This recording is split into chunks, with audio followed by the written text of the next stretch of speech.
This is Legends and Libations. Sipping through history. Let the journey begin.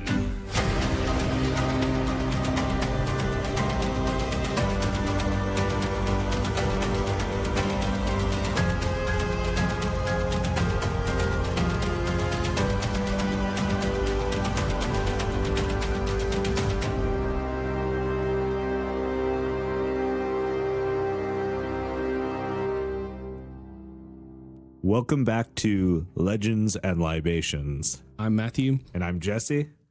It's a pretty nice shirt you got on there, Jesse. Oh, hey. Hey, I was noticing your shirt too. I just walked in and I was like, wow. Wow, we're wearing the same thing. That's weird. We didn't even plan this. We didn't plan this. Oh, yes, we did. So if you would like to support the show, you can get Legends and Libations official merchandise at libationpodcast.com. We'll put the link in the description. It'll be right in the description. We're going to figure that out. We've got this shirt. This shirt, we got actually 2 designs for t-shirts, lots of colors, different fits. One thing I would note is probably get a size bigger than what you normally would. Jesse went with the medium and it's a little tight. Right. It makes me look I went with very the large, strong. And I think it's perfect, but just maybe go a size up before you hit that order button. Yeah, before you hit the order button. But otherwise, we've got hoodies, sweatshirt, stickers, pint glass. and a rocks glass.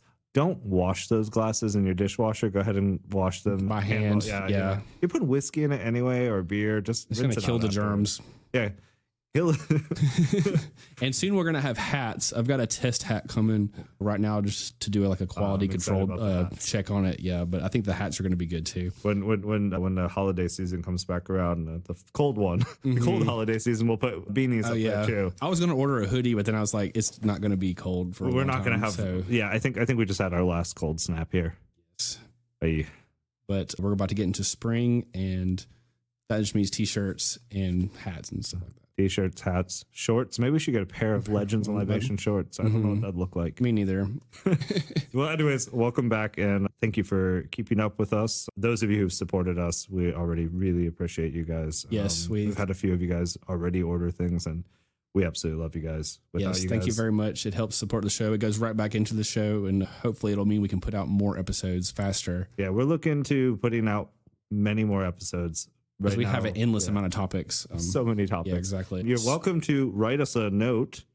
Also, you can buy us a pint, buy us a cocktail, or buy us a bottle. If you buy us a bottle, I'm going to go ahead and say it. You get to choose the legend, and you can just write a note in there, and we will go over that legend as well as we can. Yeah, I didn't know about that idea, but I fully support that. If you buy us a bottle, you can choose the legend. You just write a little message. Hey, I want this legend.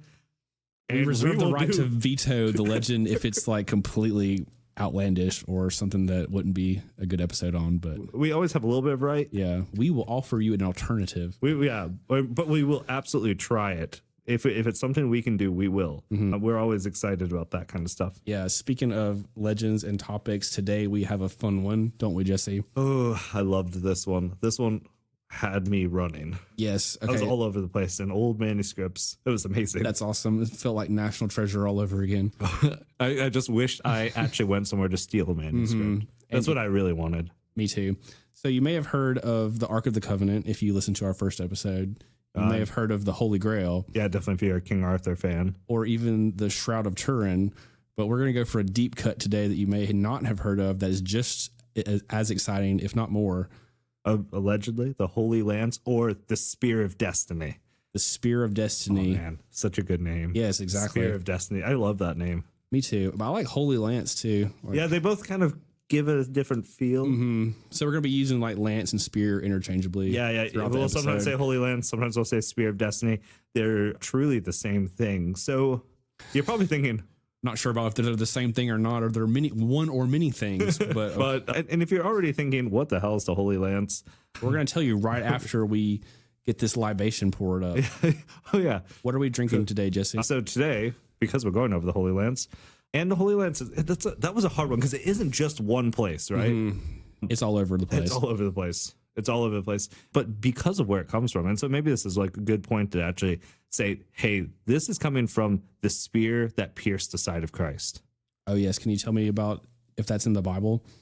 That is in the Bible. So that actually comes from... It's in John where they mention the centurion. Yeah, centurion, and it was actually I have like a few of the verses down where they were looking at the bodies that were sacrificed or not sacrificed, crucified with Christ, and the two other ones they broke their legs because they were still alive, and it was a way to quicken their death. So they break their legs because on the cross when you're crucified, you can usually like hoist yourself up a little bit to breathe longer, but if your legs are broken, then you can't do that. So you essentially asphyxiate. You're suffocating or you're asphyxiating. Exactly. But whenever the centurion came upon Christ, he was already dead. So he pierced him, and out from his side came water and blood. Why did he pierce him? Just to make sure he was actually dead. It was actually to make sure. It was just to be like, poke him and see if he just goes, oh, and then like, okay, he's still not dead yet, guys. But strangely, in this space, there's a deep theology of the church that comes from it. There's suggestions that from the church fathers that this is where the sacraments of baptism and communion come from. Is that because of the blood and the water? Yeah, exactly. Okay. Speaking of blood and water, we should pour a libation. Pour a libation. This is why I chose what I did. We'll get back to the crucifixion story in just a second. Spanish style sangria. Well, kind of Spanish style sangria. It's made with a roja red wine. Does that mean red? Yeah, that does mean red. Okay. It's a Spanish wine. And then I also took a little brandy. All right. Yeah, just because I was like, we need to make it a little communion. Stronger. Yeah. Communion. It depends on what church that you're going to. Yeah. That's like one of those really intoxicating ones. Really charismatic. Yes. Extremely charismatic. You have to have a few shots before you handle the snakes. And then actually I took some modern stuff where I used a V8 orange and pineapple juice. Oh yeah, to bring give it a little kick. A little extra flavor rather than like a brown sugar or something. And then of course there's oranges, lime, apple, and cinnamon in it. So here's my first attempt. If it's not strong enough, we'll throw some more brandy in it. All right. We've not tried this. We have not tried it yet. Also, I don't know if this is actually true, but sangria seems like it comes from the same Latin word for blood. And it's the color. I chose a red sangria because it tastes pretty strong to me. Does it? Take a sip. You think it needs more brandy? Nah, it's fine. I think it's okay. It's fine. Anyway, so I chose it because it really connected. And I mean, it even looks... It looks like blood. Looks like blood. The Spear of Destiny, anything has drawn more blood than maybe anything else we've gone over yet. I would agree with that. There's a deep theology actually with the piercing of Christ's side. A lot of church fathers suggested this is where the church was actually born. In the sacrifice of Christ right there. So does the guy who pierced him have a name? I noticed in the Bible that it just says the centurion. Yeah, centurion. So yeah, this is known historically and from the Gospel of Nicodemus, who it's one of those offhanded gospels that were written. What do you call those? Apocryphal? Yes, pseudepigrapha or apocryphal. Okay. They're usually half truths, things like that. They're written much later, it seems like most of the time. Yeah. So it's not the Nicodemus from the Bible, or is it? It is, but not written by him. Probably not written by him. Maybe we get quite a few from names. his perspective. I don't know. Yeah. But they're confusing when you think about those. Yeah. Well, there's a lot of them. Yeah. Apparently so. Yeah. So this is Saint Longinus. The centurion. His name is named as Longinus in the Gospel of Nicodemus. Yeah. So he is also allegedly the same one who, after piercing, there's a centurion in the Gospels that says, truly, this was a son of God. Or some translations say, truly, this was a son of the gods. Did we talk about how he might have had an eye condition? Yeah. So he was actually, allegedly, he was blind. Yeah, at least cataracts, blind. I think, at least partially blind. Maybe blind in one eye, something like that. But the moment he pierced the side of Christ and water and blood came out, it fell upon his eyes. And he was able to see completely. His sight was restored. And this is why he says, truly, this is a son of God. And that might be why he says that, because right. He had like an instant conversion in the moment where his sight was restored, that he knew that, okay, well, this might actually be the son of God if he has his blood has the power to restore sight. Yeah, I mean, like literally, you don't need anything more convincing than that. Yeah, I mean, like literally, this is like one of the first converts. It could be the very first convert. Yeah, right. Since Jesus dies. Yeah. Can you tell me why they would have a blind person in charge of sticking somebody on the cross with a spear? Maybe because they like can't move. So it's like, go ahead and get that guy. You're like, yes, it's not a moving target. It's pretty stationary. It's just like, got to get in there, squint, and Let's go do it. just stab him. That's funny. He could have been the same one who gave him gall, though. Like Christ to drink the vinegar wine. Yeah, but he rejected that, I think. Yeah. But another reason got the sangria made from wine, right? Perfect tie-in. Yeah. I read that this might have had a more prominent role earlier on in his military career, but then as his sight diminished, that he asked Pilate for an easier role, and he was in charge of the crucifixions on the hill. That doesn't seem like an easy role. No, it doesn't. But like you said, they're not moving. They're like stationary targets. That's like such a. Hey, can you just be there for when people die? Yeah, they're doing lots of crucifixions at this point, I feel like. Oh yeah. I mean, so a lot of things we don't see, obviously, crucifixions in the modern world very often. I can't remember the last crucifixion that I went to. There was one. There's actually some Christian martyrs in the Middle East that were crucified recently. Yeah, recently, like in early 2000s.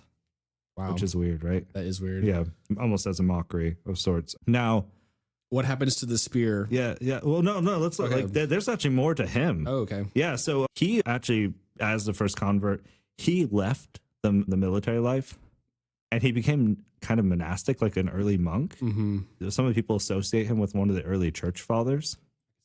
Yeah, you know, what else is he going to do now? Like, but he was known for preaching the gospel. Now, there's true stories of how he was martyred. One, he was preaching a lot, and one of the Roman governors got mad because of the Roman persecution of the church. As they do. Yeah. And so they cut his tongue out and tore his teeth out. Wow, that sounds awful. Yeah. The other story, which I think is a lot more fun. More fun than having your teeth pulled out. Yeah, way more fun than getting your teeth pulled out. It was told that he was captured by a governor, and the governor, was like, asked him, he's like, he told him, you need to denounce this Christ and worship our gods with us. And he's like, no, these gods are false. These gods are false. And to him, he even spoke louder, like among these brutal tortures. And he spoke miraculously because his tongue was cut out and his teeth were pulled out. Yeah. And even more miraculously, he spoke and he said, we shall see whether your gods are true. Coherently. Yeah, coherently. He didn't have a whisper. It wasn't just like a. we will see. We will see if your gods be. Well, anyways, you couldn't talk at all without a tongue. I don't think tongue or teeth. Can't imagine what it would be like having a tongue. Oh man, I'd be so sad. I'd be so sad not to have. You can't taste anything either, right? Because because your taste buds are in your tongue. You have to have like a mostly liquid diet if you were losing your teeth as well. Applesauce. Tasteless applesauce. Ugh. It would probably taste like apples. There's some apples and it's another connection. Yeah. Apples. There we go. Apples in the sangria. So after he says this to him, the governor ordered that he, quit yelling, quit talking, and he took an unmanned axe and smashed one of the idols nearby him, and all the spirits came out of the idol and went into the governor and blinded him. Whoa, that's intense. Yeah, and of course the governor's now pissed, and he's like, he's got the spirits. Yeah, those homeless demons have possessed him. Yeah, and he's now physically blinded. He's like, he pretty much commands for him to be murdered on the spot. He gets beheaded, Saint Longinus, and his blood spurts onto the governor, and he can see miraculously again. Oh, wow. So it's just like a quick turnaround. He actually converted to the Christian faith after that. Not possessed. Okay, now I'm going to be a Christian. Yeah, then he's Christian. Of course, he's martyred at that point. What was I doing again? I'm going to quit doing this blood here. With his body apparently had been lost twice. So in the early church, they often would take the bodies of a saint and build, I know this sounds strange, but they would often, and this is still a practice in the Catholic and Orthodox Church, they would build altars over them. And that's because they were connected to Christ. And they would often celebrate the early Mass or communion. You mean like where they died? Yeah. They would build an altar over them. You're thinking St. Peter's Basilica used to literally be a swamp where St. Peter was martyred. I did not know that. Yeah, so this was a very common practice. But his body was lost twice. That means a lot of implications for these like locations. Yeah. People's bodies are still there. Oh yeah. Wait, why was his body lost? I don't know why it was lost. Or how was it lost? That's a good question. But one of them was found in Tua, which I have no idea where that is. I should have looked it up, but there's a lot of other things to look up. And it was found with the holy sponge stained with Christ's blood. The holy sponge. And with the spear. Okay. Mm-hmm. He, again, of course, died a martyr. There's pieces of him in a Russian Orthodox Cathedral of St. John's in Washington, D.C., and in St. Peter and Paul's Basilica. Now, one of the fun things, there's actually the statue in St. Peter's Basilica has a piece of the Holy Lance, a shard point. Allegedly. Yeah, allegedly. A shard point fragment. And it was built by Bernini. A great statue of him. Looks awesome. A great statue. It's really big. Huge. Yeah. It's huge. It's impressive. So have you heard of the Filipino festival or the Morians festival? I don't know if I'm saying that right, but it looks like Filipino. How does that have anything to do with this? Yeah, so well, they're a very Catholic country, right? Okay. So during Holy Week, they have people dressed like they call them the Morians. Mm-hmm. They roam the streets from Holy Monday to Easter Sunday. They're dressed like Roman centurions, and they play tricks on kids and do like little scary things all week, like crucify their pets and stuff like that. Not quite yet. Not quite yet. We're getting there. It is the Philippines, though. It is a folk religious festival and acts the story of Christ during Holy Week. And one of the centurions, of course, acts, he's blind. He has one eye covered. And so they have like this big quest among the children to go find the blind. Yeah, centurion. go find Longinus, to hunt for Longinus. Longinus. That sounds like a fun festival. Yeah, well, there's some pretty intense things that happen too. There's also some like really intense sects of it that actually like imitate the crucifixion and they're crucified. This reminds me of the Krampus rooms. Yeah, and they also get whipped and stuff. They like go through the Christ like passion, which is intense, really intense.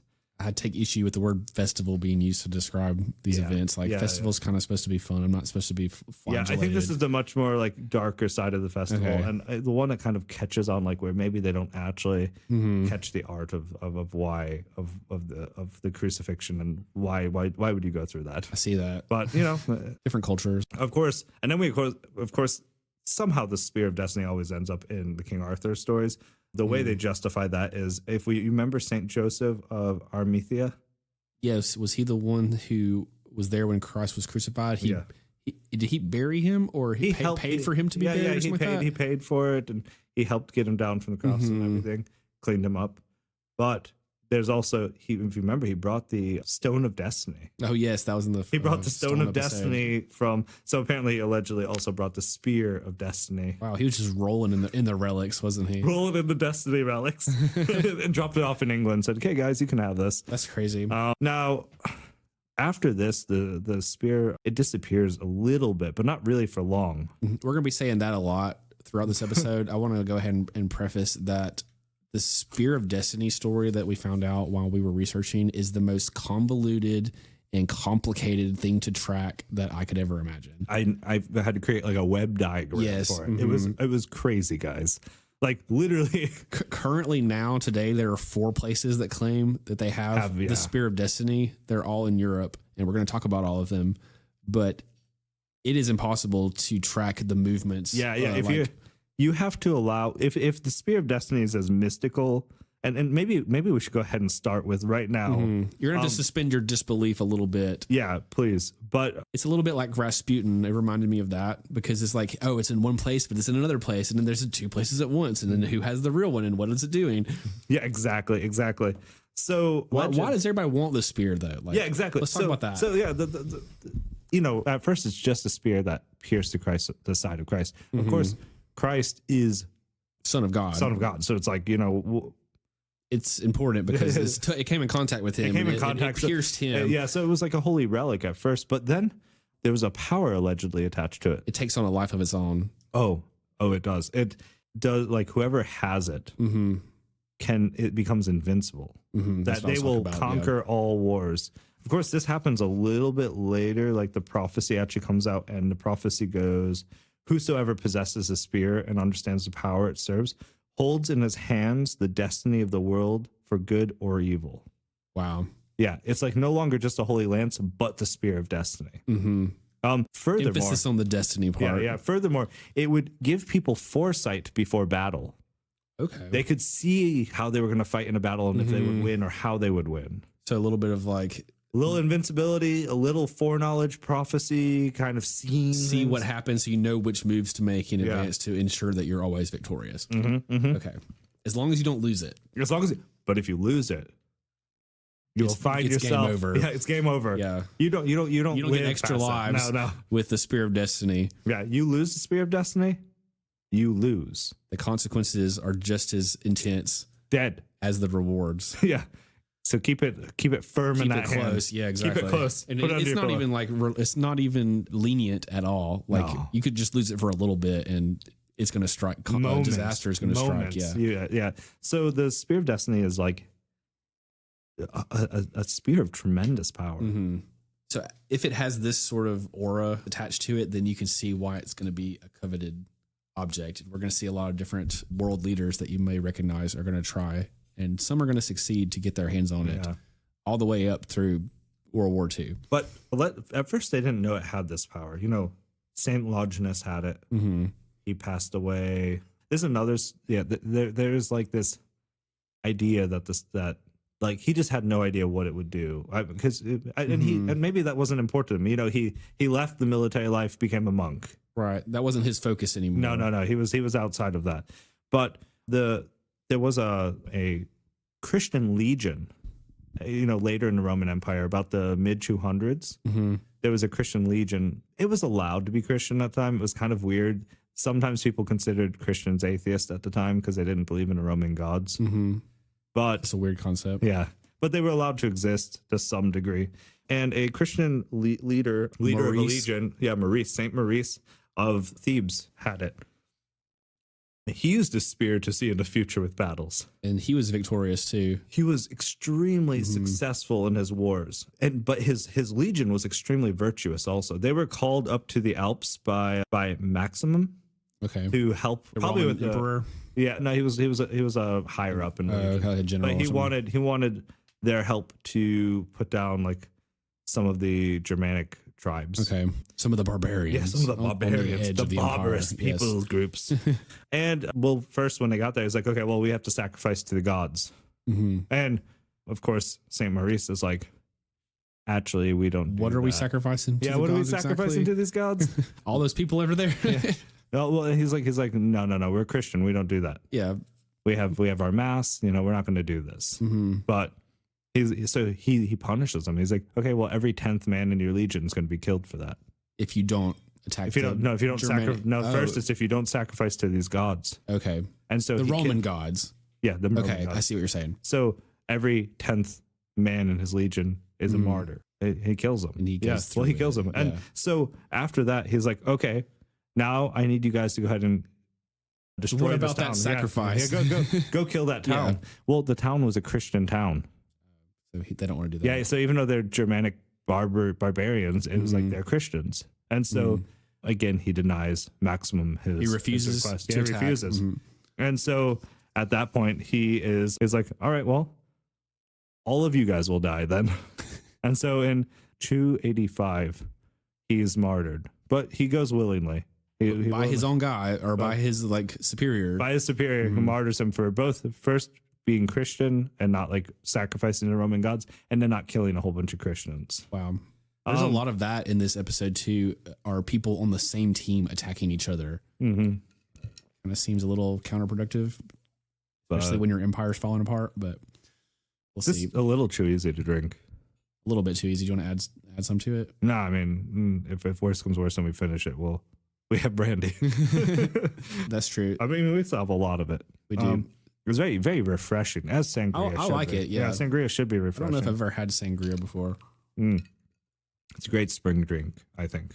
It's like mulled wine without the mulling. He actually becomes a venerated saint throughout Germany up to even now. And there was allegedly, even in May 1664, he appeared to a saint that I cannot pronounce. And I don't even know if she's a saint, a girl that I can't pronounce her name, but Benonite Recurel? I don't know. Okay. Anyways, he appears there and points out where she should be hiding from guards That's cool. and a place where she can get water. And he brings her water from a well that appears suddenly. Wow. So, yeah, that's and He's still being helpful. Yeah, he's still being helpful even in years later. 1664.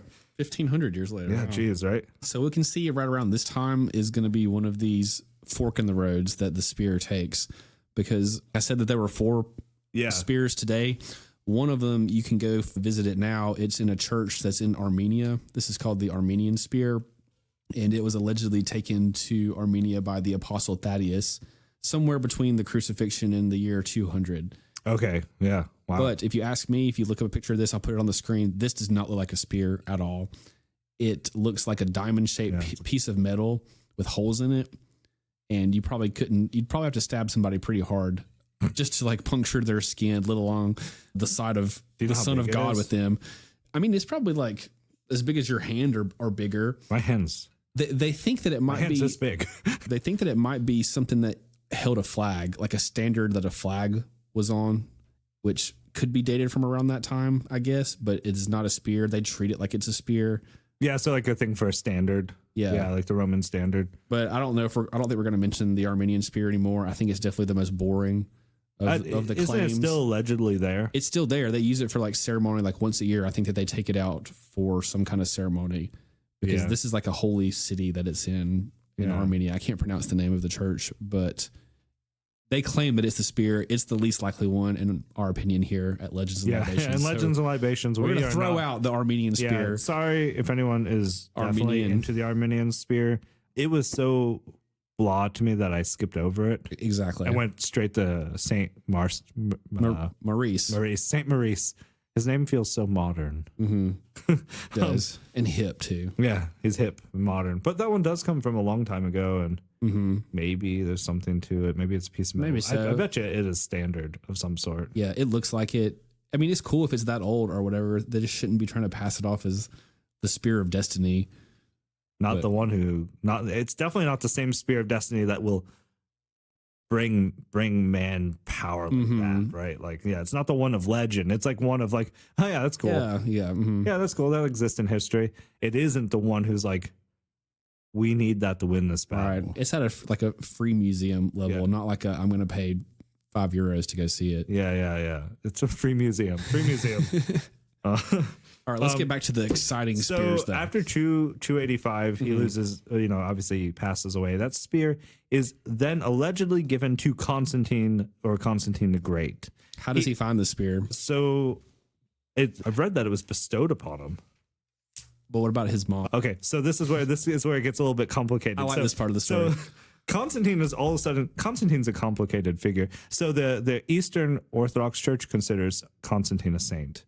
But the Roman Catholic Church does not. I could see why not. Probably. Yeah, but he had like a deathbed conversion, but his mother was very Christian.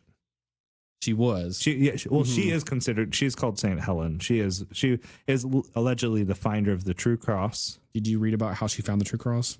I did not. Tell me about it. Okay, so she was digging somewhere in Jerusalem. I mean, she probably was one does on weekends. Right. She might not have been physically digging. She was probably telling her guys to dig for her.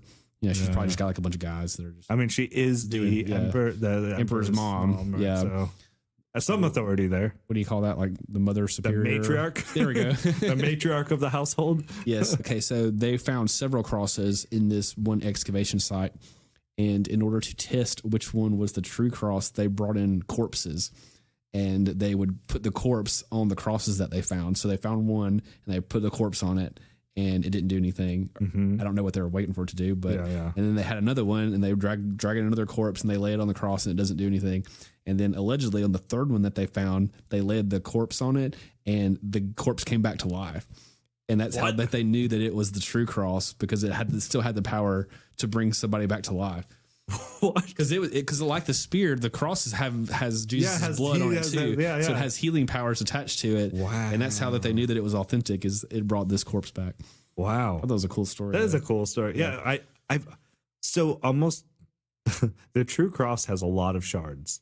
Even the Roman Catholic Church I was confirmed in has a piece of the true cross in its altar. That's cool. It's not uncommon for churches to have a small splinter of the true cross in its altar. Now, is it the true cross or not? That's kind of hard to tell. And then they build it into like a relic, and then they build that into like an altar. And then they're just like, oh, well, if you want to test it, you can't test it because it's in the middle of this thing over here. Like, I don't know. It's just wrapped in mystery.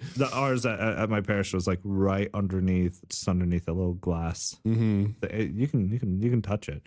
They also have like a relic of Saint Benedict and St. Margaret. So it's kind of cool. It's kind of cool. Just because of this early thing where relics were a big thing, every altar tends to have trying to get a hold of the relics. I see where this comes from. Of course, medieval times it was much more extreme than it is in the modern world. Mm-hmm. But so yeah, his mother, I did not know that. That's amazing. She was on a roll with finding stuff. It sounded like. So it was bestowed upon him. So some say it was bestowed, and some say that his mother gave him the nails. Okay. From the true cross. That she was finding along with the cross. She was finding the nails with the true cross, right? And so there's this kind of duality where some say he was bestowed the spear, and others say that he was bestowed the nails and turned the nails into a spear. Okay. Or turned one of the nails into a spear. Do you think he was trying to pass it off as he had the spear by turning the nails into the spear, or do you think that was just like a natural way to present the nail? Or maybe I think it was a way of preserving the nail in a way, because he would use it. You know, Constantine was pretty powerful. You know, he had the whole vision of the Cairo, which is actually that symbol right there, right? I didn't know that. Yeah, so he had this whole vision of it that he would have victory under that symbol. Cairo is the first Chi and Rho are the first two letters of Christ in Greek. But what happens there is like, he's using the standard of Christ, and he's getting like Christians to also support him, because half of his kingdom is Christian illegally. It's like, so how's he going to appeal to all his people? And Christianity tends to be a little bit more, the Roman gods had already failed at this time. No one really, they believed them just more as ideas or like poetic. Right. They've become the old gods of the they're Game of the Thrones old world. Yeah, the old gods, and they're for poetic fun and pokes, right? They've been quiet for a while.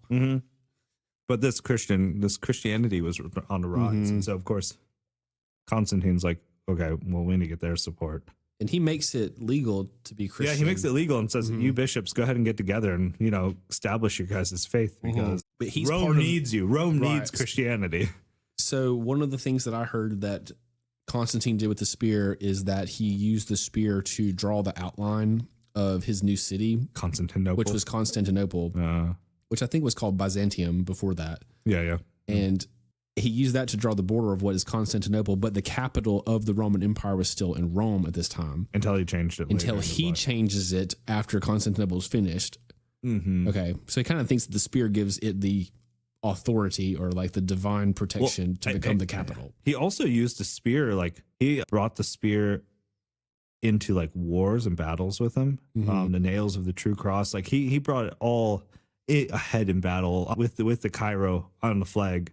He even kind of used the spear as a standard, right? And he even more confusing. Yeah, he was victorious as heck.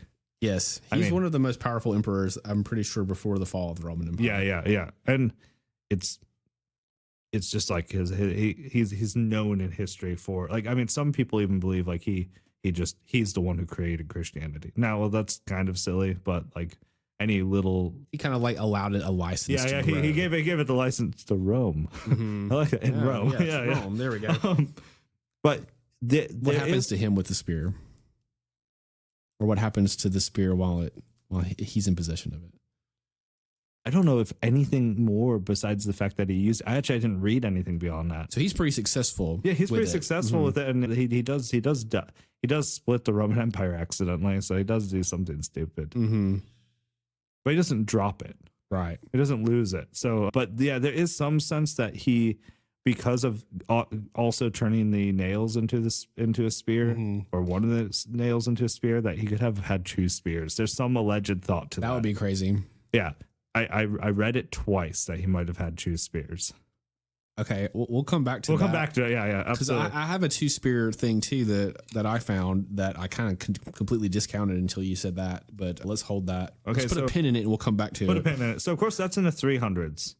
Later in the 400s, of course, we have Rome falling apart because of his choice to split the Eastern and Western Roman Empire. Yeah, things aren't going so great in Rome at the time. Rome is falling. Yeah, it's kind of susceptible to invasion at this point. Yeah.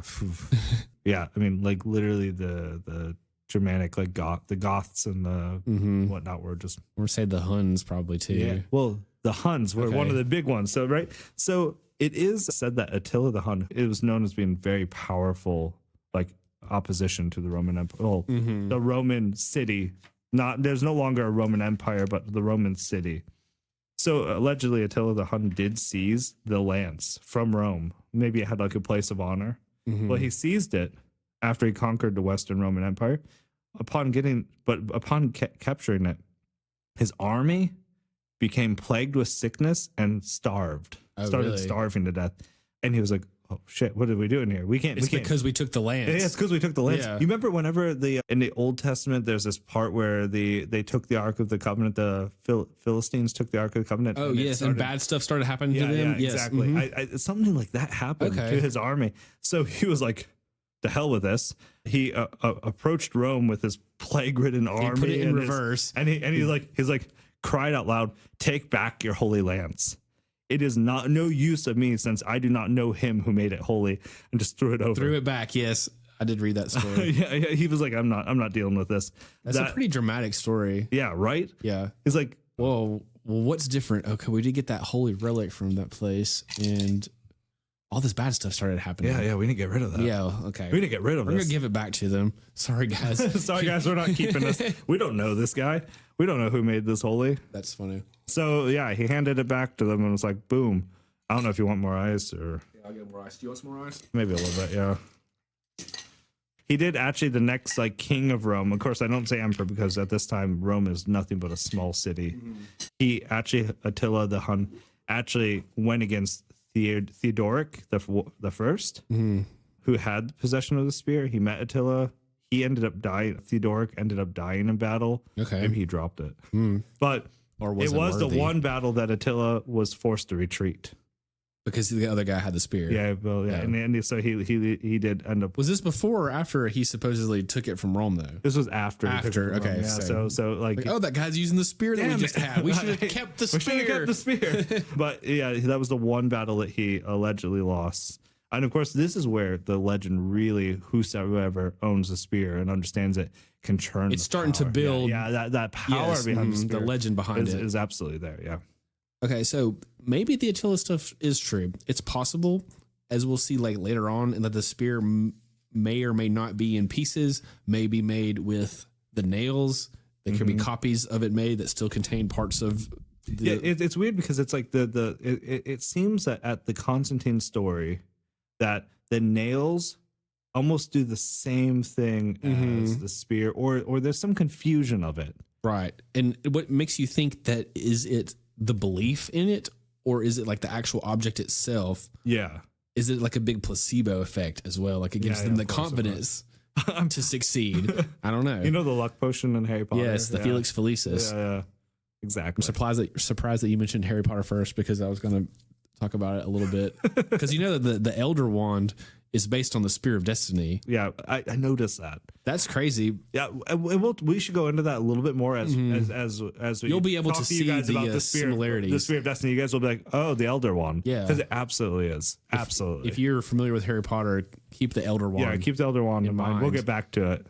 Okay, so I say that Attila might not be true because there's this other guy called Alaric.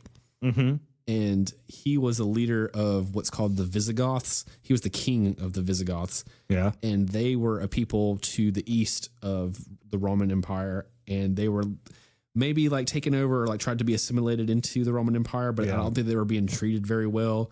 And the people made Alaric their king, and they wanted him to like stand up to the authorities. So he had been like ransacking these towns and villages and had gotten all the way to Rome. And apparently in 410, I want to say, 410, he was able to loot Rome. He plundered the city for 3 days because I guess their defenses and stuff had fallen. Oh, no, Rome was almost nothing. It was crumbling by this point. Less than 1 million people were living in the city, which is crazy. Wow. Yeah. And one of the things that he took with him, allegedly, was the Spear of Destiny. Ooh. But to keep with our theme of the curse of the spear, he gets sick a few months later and he dies. And if he had the spear, the legend goes that his body was buried underneath a river where his followers, they diverted a river to cover up his tomb where they buried him, and that it's unknown where he's buried today. And then they killed all the people that worked on the tomb to keep it an ultimate secret so no one would ever find him. Wow. That's pretty cool, though. Yeah, that's pretty cool. It's like, you guys just got done digging that tomb? Well, get ready to be beheaded. Oh, you buried him. It's like they're waiting for your paycheck and your pay stub that you can put on your taxes and stuff, and you're like, oh, where's my W-2? And it's like, oh, too bad. Oh, here you go. Here's your new W-2. Yeah, exactly. W dead. That's hardcore, though. Yeah, that's hardcore. It is interesting because there is somewhat of a conflicting space discrepancy. Yeah, allegedly the whole Attila the Hun thing is also in the 400s. I had 450 marked, but both of them are said to have died with the spear in possession. Now, what I think is probably true is the Eastern Rome, well, Western Rome had fallen. Eastern Rome, Byzantium, was kind of just getting started. Oh yeah, and it was thriving. Really, it was really thriving. And so one of the things that happened almost to where it's not even worth being called the Roman Empire it's anymore. Right? It's called the Byzantine Empire. Yeah, exactly. It's very confusing. Yeah, but Roman Empire. It is the Eastern Roman becomes Byzantium Empire. Yeah, absolutely. And well, they know about that spear. And you think they're going to let that? You think they're going to let that relic of Constantine? I was like, oh, somebody died. They dropped it. It's like in a video game where somebody drops an important item, and you're like, oh, we got to go get it from him. Yeah. So I have this running theory that and of course both Attila the Hun and Elric they were buried with lots of money. So yeah, sure, maybe they got buried and no one knew where they were buried because both their graves are a mystery, or they searched for it. They searched for it, and the Byzantine Empire found it. I think that's a very good possibility. I think it's an extremely good possibility. The spear doesn't disappear. In fact, I was reading notes in an old breviary, an old prayer book. It pops up again pretty soon. Oh, yeah. In 530, it's mentioned in the breviary of Jerusalem. So it's in Jerusalem at this point. Yeah, and it's actually said that it's at the Church of the Holy Sepulchre, which is... What is that? The Church of the Holy Sepulchre is the church in which is built in Christ's burial space where he was buried. That's cool. So the spirit, it's like how they make the altars or the churches earlier where you see the people die. They had in Jerusalem they have churches everywhere Christ was essentially. Christ was here, and it was already becoming a great pilgrimage site. People were taking pilgrimages there. Do they have that one where he like threw the money makers out from the temple and he got mad and like yelled at him? I think that would probably be the Temple Mount, which is the Temple Mount was the important one. Obviously the temple, and then it was a church for a while, and then after the Third or Fourth Crusade, it became a mosque. Okay. And so that's what it's been since. It's really complicated now. Complicated, I know. Yeah. Yeah. So in Jerusalem. It's in Jerusalem. And then it's mentioned again by Magnus Aurelius Cassidorius. That's a cool name. Yeah, it's a cool name. He's both a senator, a Roman senator, statesman, scholar, and writer. And he's like, oh yeah, it's definitely, he talks about how pilgrims go to it at the Holy Sepulchre in 670. 670. So we're like looking at, it's marked in many spaces to be in Jerusalem for a little while. Okay, that's interesting. Okay, so that is after this next like little short thing that I just wanted to share about it is that Emperor Focus, and with a PH, because I guess he was trying to be hip. Yeah, Focus. It's like a brand name or something. Focus. Emperor Focus, but with a PH. An energy drink. Focus with a PH. Focus. It's like the focus for PhD students. There we go. Yeah, focus. Focus. The number one energy drink amongst PhD students. Keeps you up. It's like speed. Yes. It's not sold to under 18s. Not sold to under 18. Or pregnant women. But so Emperor Focus, he was a usurper. I don't think that he had a good claim on the throne. I think that he was a emperor of the Byzantine Empire, I believe. But I think that he just like somehow either amassed some followers and inserted himself militarily, or gained favor with the person who was on the way out. I'm not sure how he did it, but it says that he sent a fragment to Pope Gregory in Rome at between 602 and 610. Oh yeah. And his reign was really short. I think just like those 8 years, but at some point he sent the fragment of the spear. He said a fragment of the Jerusalem one. Yeah. And then you're saying that they still had it right after, so it sounds like it broke. Yeah, so somewhere in Jerusalem, which it did break, apparently. Yeah, by I mean, it's already a 600-year-old piece of metal. Right. And we're not even talking about we're just talking about the head of the spear, like the metal part. We're not talking about the shaft, the wooden part. Yeah, the shaft that's almost never mentioned. Yeah, no port. They're always making a new shaft for it. Always. Okay. Yeah. Because the wood would have deteriorated over time and it wouldn't have lasted. So it's not as special as the metal tip. Yeah, the metal tip of the spear. The blade is important. Yeah, it's super important. But it broke, but somehow it managed to break, even though it's the spear of destiny. Yeah, this is where it gets really complicated. Yes, and we're sending off fragments here and fragments there to gain political favor. Well, and again, because relics were big, relics were starting to become these like very popular things. And so a piece of the spear could gain you a lot of clout. Yeah. And I mean, with the Pope, at this time, the Catholic Church was still unified. So the Pope still was an authority over both the Eastern and Western Church. So if you're keeping score at home, let's go ahead and do one for the fragments that the Vatican is going to acquire. So one fragment to the Pope so far. Let's count the number of fragments that there's the Vatican one gets. in Armenia that no one's talking about. We're not counting that one, Jesse. Yeah, that's his own thing. That's like one cosplaying as the spear over there. We have the cosplay in Armenia. No, let's just count the ones that the Vatican is acquiring. So I think it's going to be important later. Yeah, because we have the Vatican has one by 600. By 600, yes. Or at least Rome has one. The Roman Catholic Church has one by 600. Vatican wasn't really quite what it is now at that time. We'll just call it Rome or Rome has it. Well, so then somebody else sees it in whatever you just said. Yeah, 670. Okay. 670. Well, he just mentions that pilgrims go and visit it. After that, we have a newcomer on the scene. Yeah, we do. About 1,000 miles away, probably. Maybe. I don't know how far that is. So, correct me if I'm wrong, but Carolingian Empire, this is like pre-Holy Roman Empire. You had this guy named Charles Martel. You maybe have heard of him. I think he has a pretty cool name, Charles Martel. Yeah, I feel like he's a spy. Like he's definitely a spy. Charles Martel is a spy. And he was fighting the Muslims, not in the Middle East, but in France and in Spain. Apparently they had like a big influence in that part of the world. Especially the more like Moors. So this would have been easily 700s or 800s. Yes. Yeah, this is in 732. Yep, this makes sense. Charles Martel allegedly has the spear at the Battle of Tours. And this is in France. Yeah, that makes sense.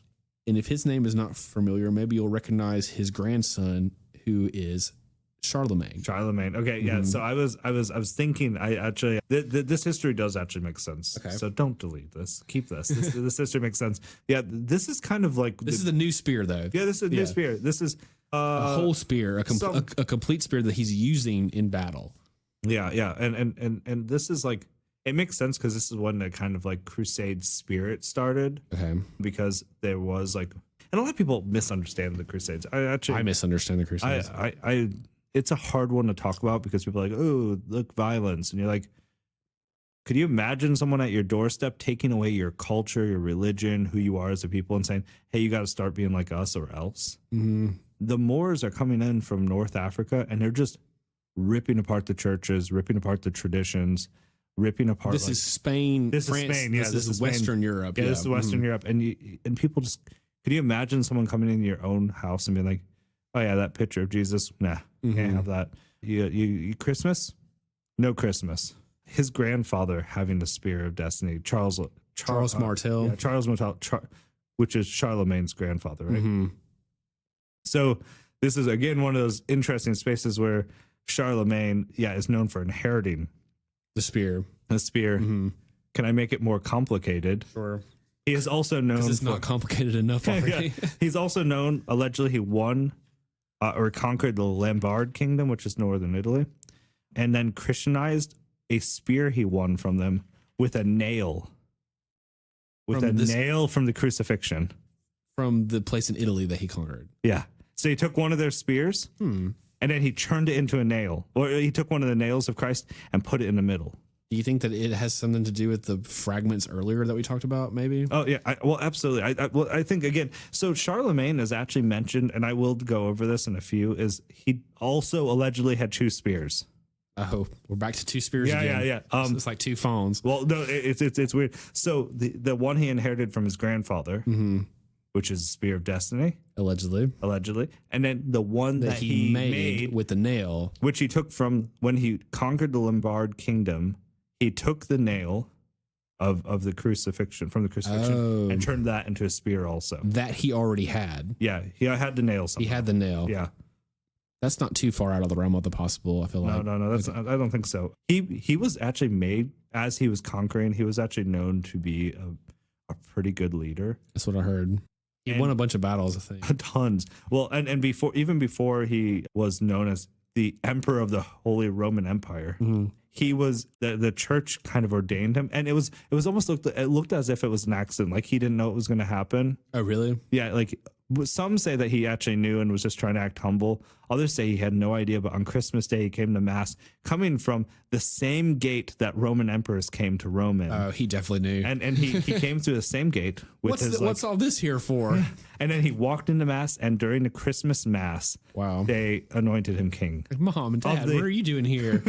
Mom, Dad, I didn't expect you guys. And so the Pope's here too? Wow. My goodness. Wow. I didn't know the Here Church in of the Rome, Pope. wow.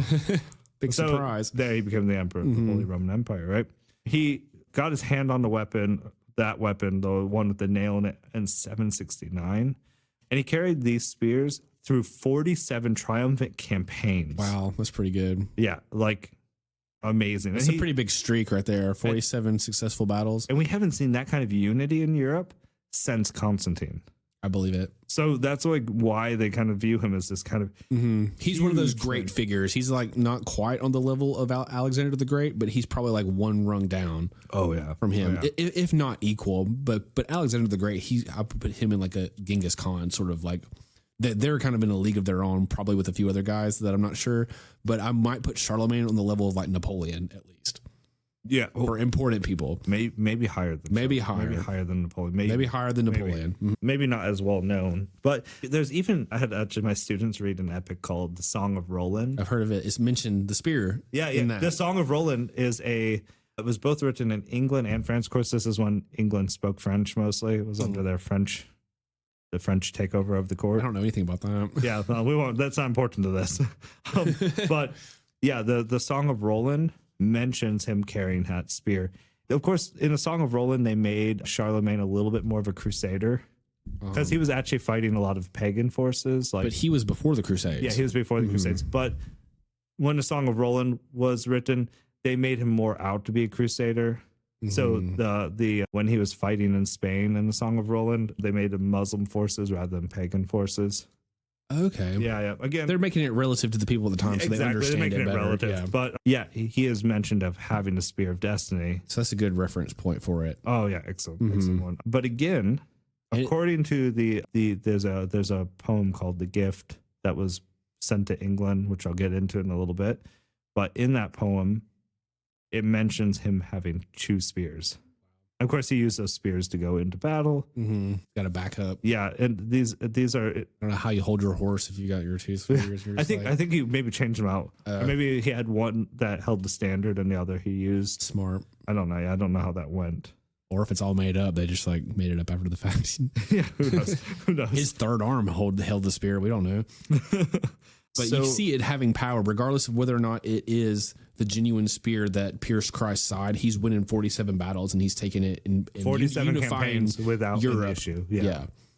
So it has some kind of power, whether or not it's the power of belief in it or if it's authentic. Yeah, exactly. It's still getting something done. Yeah, it's doing its work, which is impressive, if anything. And this is the origin of one that we're going to see for a long time, actually, because this is one that we're going to see later on that stays in the mainstream for the rest of time. Yeah, exactly. So one of the things that does happen in this, and I think this actually confirms in the Althestan, I can never pronounce that king's name. You're doing the English guy. Yeah, the English guy. In his poem, he mentions that one of his spears is actually made from the nails. Okay, so that's a good confirmation right there. Yeah, that's a confirmation coming from a different, because he actually inherited one of them. This king. Althazar or whatever his name is. Althestan. Althustan. He's English in the. He's English, and he's writing, or actually, William is writing this poem about all the relics he received, and he mentions that this relic actually is one of the spears. The other one's sent elsewhere, but this spear is sent to England, and it is actually inset with the nails of the Passion. So this is not to be confused with the regular Spear of Destiny. Well, that's interesting. Yeah, right. Because it seems like he got the real one possibly from his grandfather, and then he got the nails or something from Italy. Yep. And had two. He's like, what am I doing? I don't need two of them. He's like, which one's more valuable? The real one. The real Probably. So, but as we'll see later on, then maybe that wasn't necessarily the case, though. Well, so what does happen is like Charlemagne does actually fall very ill. After he gave it away? No, well, he felt, and he drops it. Uh-oh. He drops it. And that's terrible. You can't drop it. Yeah, he dies after that. Yeah. He faints, don't drop falls the spear. off his horse, dies. He gets to be bedridden and he dies, right? Yeah, somewhere he got sick, and like, even though and he was a great leader. He even as emperor, he still called himself the leader of the Franks and the Lombards. He didn't call himself the Holy Roman Emperor. The Holy Roman Emperor. He was very good at playing humble. I don't know. He could have actually been humble, but he was really good at playing, if anything. They at least portray him as being humble. But yeah, he got illness in the spring. He dropped the lance and died that very day. It'd be funny if the way that he dropped it was like they were on the battlefield and they were like, hey, Charles. And they're like, catch. And they like throw something at him and he's holding the spear and he's like, oh what do I do? I've got to catch it. So he drops it to catch it, and then he dies because he falls. Should have done that all along. I do want to like do a little bit, like, because this is where there's some kind of a discrepancy. So again, there is the English king Athelstan he's collecting relics from all over the world, and he does get this one from Charlemagne. Well, actually, it gets it from Otto the Great, which we'll talk about in a sec. Okay. It's called the Passion Spear, but he says it's inset with like I said, he was inset with the nails of the crucifixion, and not necessarily the Passion Spear itself, which is the authentic one. Yeah. Of course, this is a statement by William's gift story. He calls it William's gift story. Well, William calls it his gift story, and that's about Athelstan's collection of relics. He's kind of reestablishing a very disciplined Roman. Who is William? He's just a writer. Oh, okay. Just a writer that is chronicling. Contemporary, like at the time? Yeah. Okay. At the time. He's just chronicling all of the relics Athelstan collected. Athelstan was a very strict ruler, and he actually demanded a lot of the monks and stuff that lived in England at that time. This is 900 still. Do you think that he cares a lot about whether it's the authentic spear or whether or not it's just a relic in general? If he was collecting I think Athelstan cared a lot about relics, but William seems to be like, hey, this is the one inlaid with nails. Okay. He seems very particular, and he even tells you where it goes. Because there's a difference between trying to collect the relics and trying to get the spear for like the spear's power itself. Yeah, Athelstan didn't care about that. Okay. Athelstan was Charlemagne would have cared more about that. Yeah. Athelstan was like, I just want to collect all the relics. He actually sent the spear to the church of the Christ Church in Canterbury. Yeah, that's where he sent it. And it kind of just disappears after that. Okay. My idea is like it might have made its way back to the Vatican, presumably, or something like that. I mean, also the thing is, you do have the Reformation. The Reformation does destroy a lot of Catholic history, so it could have just been lost in that. But he goes in detail. William goes in detail about how it got there. Well, that's good. Glad we have William to keep up with the details. Such weird details. Yeah. He's like, here's King Athelstan, and here's all the relics he collected. And there was a list of weird relics. I bet there were. So many of them. In fact, one of the teeth of St. Longinus. Oh, really? Yeah, because remember his teeth were ripped out? One of those were one of the relics. I read that, I'm not going to mention the thing that I texted you about, but I read that they considered Jesus's baby teeth as relics. They call it his like deciduous teeth, which are the ones that fall out your baby teeth. Yeah. That like some places allegedly got a hold of those things, and they were traded as relics too. Yeah, I mean, so the medieval times is hard. No way to prove that though. Like back in this time, it's like you just have to trust me, bro. It's like the ultimate trust me, bro. Yeah, even Chaucer kind of criticizes monks who talk about the relics that they carry. Like maybe they're real, maybe not. Right. But a relic salesman is like a used car salesman. Yeah, it's like, do you trust them? Yeah, I don't really. Use a relic of so and so. Give me a tithe, and you're like, but are you telling the truth? You have no way of knowing. It's not like they have the blockchain or something to verify it. It's chain of custody. You'd have to have like a really good like historic. I mean, they can't even take pictures at this time. Yeah, they can't take pictures. I mean, they don't have AI to fake pictures either, so I don't know. You can see how things would be multiplied and faked, and how there's like a dozen different Spear of Destinies. There's a joke about the multiplication of Christ relics. Mm-hmm. There's a big joke about it in the medieval age. It's like, yes, now there's the nails of Christ have multiplied to 100. How many do they use? Like 3? Okay. Yeah, 3, and then now there's 100. Wow. Can't trust them. But one of the like later, Charlemagne started, he's one of the first of the Holy Roman Empire. He's the first Holy Roman Emperor. And the Holy Roman Empire was used to start unifying Europe again. And it was, of course, unifying it under both Catholicism and Christendom. Christendom and Rome itself, right? Yeah, that's true. Because Rome, like the Western culture fell in the 400s or 500s from. Talking about when the Roman Empire fell? Yeah, when the Roman Empire fell. The Western Roman Empire. And we're looking at people kind of going into these like city states. Every kingdom, fragmented everywhere. Yeah. Kingdoms are ruling themselves. And there's very little unifying them. And so this is the first attempt to bring back everyone. Is the start of the Holy Roman Empire. Empire, not to be confused with the Roman Empire, even though they use 2 of the same words. Yeah, not the Roman Empire. They should have rebranded it as something else, though. Like Roman Empire 2.0 is basically 2.0. What this is. This one's better because it's holy. Mm-hmm. But later, just a handful of emperors later, Otto the Great was known, not just like at first there was a little bit of discrepancy if Otto, who's not Otto the Great yet, Otto the First should be emperor. They didn't have this same line. They went like, oh, the first son gets to be the emperor. How did they do the line? Yeah, I was very confused about that's this. That's a confusing thing because the Germans, which you remember, the Holy Roman Empire is essentially kind of German at first, right? Right. It was centered in, I want to say it's centered in Nuremberg. Yeah. And so it would be someone from the line, but they also had to show great warrior spirit. And if they had to prove themselves worthy, right? And so how do you do that? I don't know. Beat up some people. Right. And so very arbitrary. So it's very arbitrary. And because they didn't have the direct line of like, this is how you do it. Was that on purpose? Do you think that like they said that it's not going to go to the first son or like firstborn? I mean, it's wiser to keep it with someone who actually deserves it. Yeah, I don't know. Maybe. I like that idea. It's good in theory, but then who's the one that decides who is worthy? It's the Pope, isn't it? Yeah, no, not yet. Well, not yet. Kind of. Yeah, it gets blurry at this time. Secular and spiritual powers, right? Exactly. So Henry, which I couldn't tell if Henry the First was his brother or his father. In reading it, I kind of read both. I was like, this is very confusing. Oh, dude, I looked up Henry the Fourth because I was trying to find a story about Henry the Fourth, and there were 17 different Henry the Fourths on Wikipedia. yeah. It's ridiculous. It gets a little bit absurd. So pick a different name. Come on, guys. Yeah.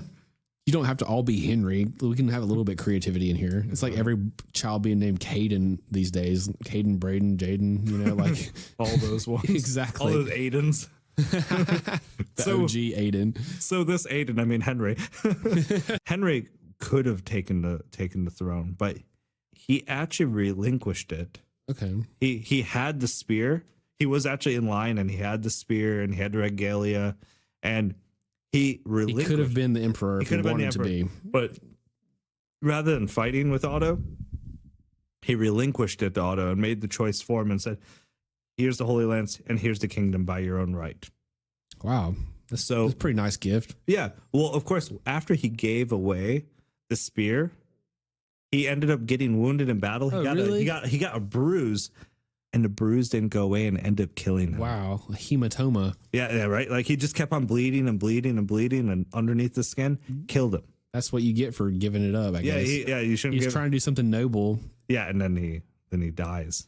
Maybe he knew what he was trying to avoid, and like the spear was punishing him for that. Yeah, it was. Yeah, the spear almost has at this time. The spear really starts seeming to like it has like. I mean, you see how it acts with Attila, right? I was going to mention this later on as one of my questions, but if you think about it, the spear almost has like a will of its own. Yeah, kind of like the ring from Lord of the Rings. Exactly. Yeah. Oh my goodness. Yeah, right. It's like oh, you gave me away. Fine. You're gonna get here's a plague, and like the plague literally is you're gonna bleed to death even if you don't fight. Wow. And so he gets just wounded in the arm or something. He just keeps bleeding and bleeding underneath the skin, and he dies. That's crazy. That's like acquired hemophilia or something. Yeah, right. Like that. So, and then Otto was known for defeating great amounts of pagan armies, but one particularly in 955. So Otto the Great, Otto the First, is known for using a spear and using it well, and he's depicted in pictures with the spear. Okay, so that's a pretty good confirmation, I think. So what is weird, though, is he didn't seem to pass it down to his son. Otto II, even though this one becomes huge to use in Germanic, like monarchy, like coronations, Otto II does not appear with it in any pictures. So maybe he didn't get it from his dad.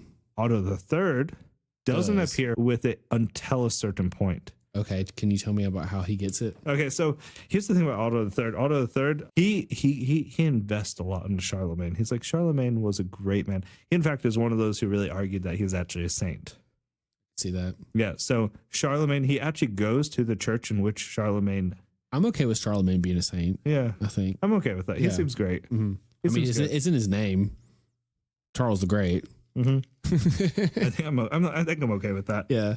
I'm surprised he's not actually a saint. He's not like an official saint. I've never heard him called Saint Charlemagne. Right. Well, I mean, he definitely there was one of the anti-popes, which doesn't mean he was a bad guy. The anti-popes weren't necessarily bad guys. They were just made popes by someone who wasn't official authority to do that. Now, did claim that he was Saint Charlemagne, and maybe the church just hasn't done it yet. What Charlemagne's like Cher or Madonna or Slash, like he has one name that he goes by, and that's already enough to like know who he is. So you don't have to add Saint Charlemagne in front of him because you already know who Charlemagne is. You already know he is. Yeah, but he could, like just because the church officializes it or doesn't necessarily. I mean, he was already Holy Roman Emperor. He was king of the Franks. He was king of something else too, I believe. Yeah, Lombard. Yeah, it's fine. So, anyways, Otto III's like, yeah, he's probably a saint. So we're going to go ahead and look for some relics of his. So he goes in a church of St. Mary's, later the Cathedral of Aachen, where he's buried. Yeah, where he's buried. He was buried underneath the church, as they do. Right. So he smashed the floor open. He smashed the floor. Like sledgehammers all, pow, wow, pow, pow. All right. And under the floor, what does he find? In fact, I actually have a description of the early one that I found in some... Charlemagne's tomb? Yeah. So Otto III and his men searched for Charlemagne's tomb and found it in Aachen. Aachen? I don't know. It's in... Aachen. Aachen. He found the king not laying as a typical dead person. How was he? But was instead seated on a golden throne as if he were still alive. That's cool.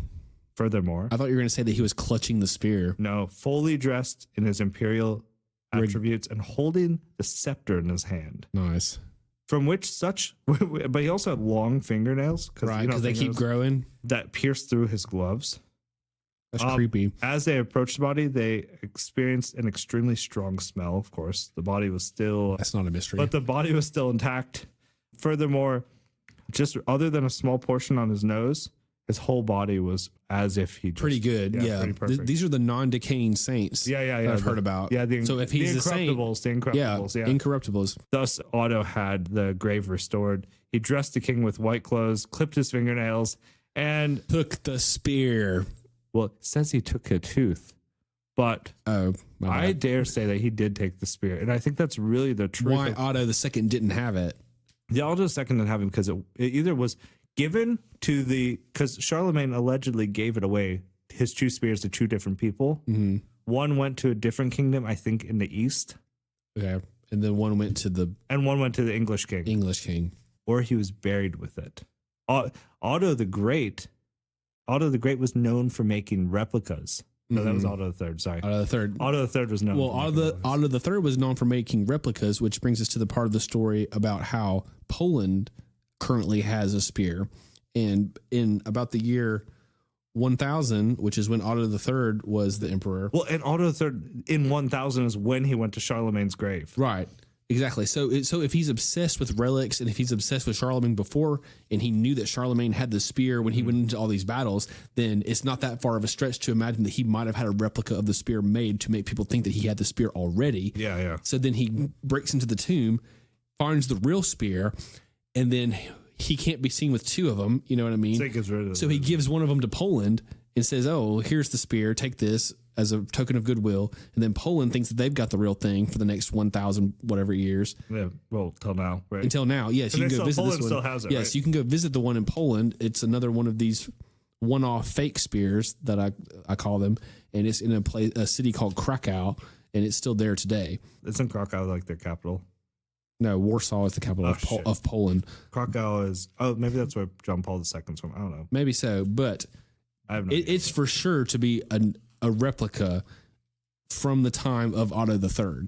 So why would he have a replica if it wasn't because he was cosplaying as Charlemagne before? Yeah, yeah. And of course, Charlemagne's, I think, mummified, or he is incorruptible. He's incorruptible. That sounds cool. Let's go with that. He's incorruptible. Mm-hmm. So Charlemagne's incorruptible. He breaks into his tomb and takes the spear for himself. That's like Voldemort breaking into Dumbledore's tomb and taking the Elder Wand. Yeah, I know. I was like, holy smokes. And of course, like, he wants this power, but it doesn't seem like Otto III really gets that power. No, because what happens to him? So Otto III brought the Holy Lance with him to Rome in 1001. Oh, when he was surprised by a Roman revolt, he got sickened and died. You have a different story. I have something. Hold on. Okay. Of course, this could always have more than one story. No. I think it goes into your story. Okay. Yeah. So yes, he was one of those leaders who was obsessed with the millennium idea since he was ruler. At the year 1000. Yes, the 1000. He thought that the year 1000 would be when Christ was going to return. Yeah. And so he made like a humongous deal out of that, and he thought that it was his duty to reunite all of the reunite the old Roman Christendom. Yes, before Judgment Day. So that is kind of like what spurred him on. He's like, oh, okay, well, I need some extra authority to reunite the empire. I'm going to go break into Charlemagne's tomb. Yeah. And that's where he gets, when he goes to get the spear. But like the curse of the spear, he tried to go and conquer Rome with it because they're operating out of Germany now. That's the center of the empire. Like, we need to take Rome under us. And that's where they were ravaged by disease and had to turn around. And you're saying that he died. Yeah, in the revolt, he was sickened and he died because of it. Yeah. Yeah, so maybe 1001. So maybe not break into Charlemagne's tomb and take the spear that you're not worthy of. Well, and again, this is wondering if did Charlemagne give the real spear to two other people? England and was buried with a fake. And then he was buried with a fake? Or does Otto III have the real one? And is not worthy of it. And not worthy of it? Because he didn't actually kill Charlemagne? Right. Which becomes really Elder Wand. Elder Wand-ish, yeah. Wandish, yeah, exactly. He wasn't given or killed or killed for it, so therefore he's not worthy of it. Exactly. So but we don't know if those are the rules. I mean, we don't know how the rules work. I mean, it allegedly has healing powers, but it was used as a weapon of destruction. So exactly, we're kind of like attributing a lot of things to it.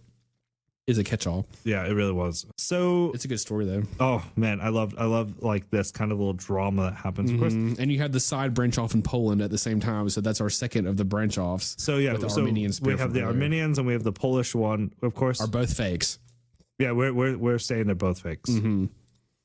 So if you're going to go to Poland and you see the Spear of Destiny, go it's home. Not real. I'm sorry. It's not real. Yeah. And if you're in Armenia, whoever goes there for your vacation, I don't know why you would go to Armenia, but if you're there, not real. I'm sorry, it's not real. Probably real. That's not real. You can just look at it. And look at it. And you're like, that's. You won't even prick your finger on. Yeah, what is that? Yeah, where did that come from? That's for cutting cheese. The cheese slicer. Serving cheese. That's for serving cheese. So going back to the Roman Empire, let's assume that the one that he had was the real one. Yeah, the one in Otto III. Yeah. And that he was not worthy of it, and that's what brought upon his early demise. Okay. With the disease. Yeah. So it passes from him, maybe not directly, but at some point by 1077, it passes to this new emperor named Henry IV.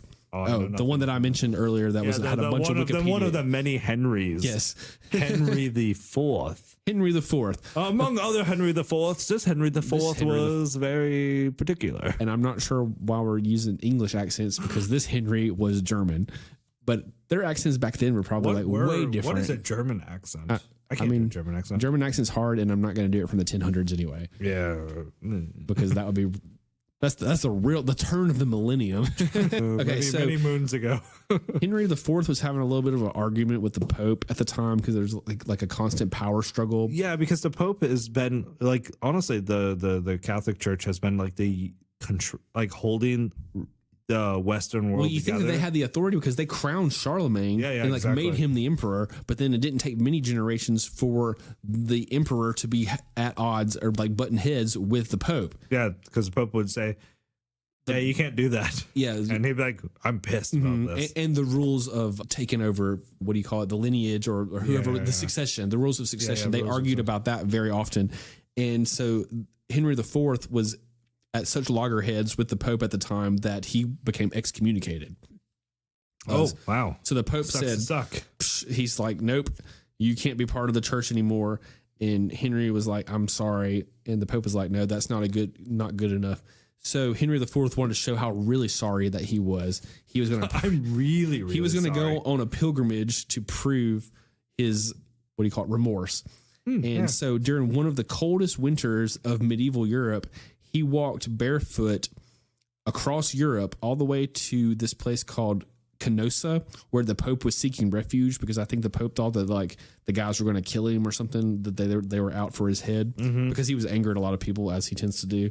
Yeah. And so Henry IV gets to Canossa and he's like, hey, let me in. I want to apologize for what I did. And the Pope's like, no, no, you barefooted hippie. No. So stay outside. He makes him wait outside for 3 days barefoot in the snow.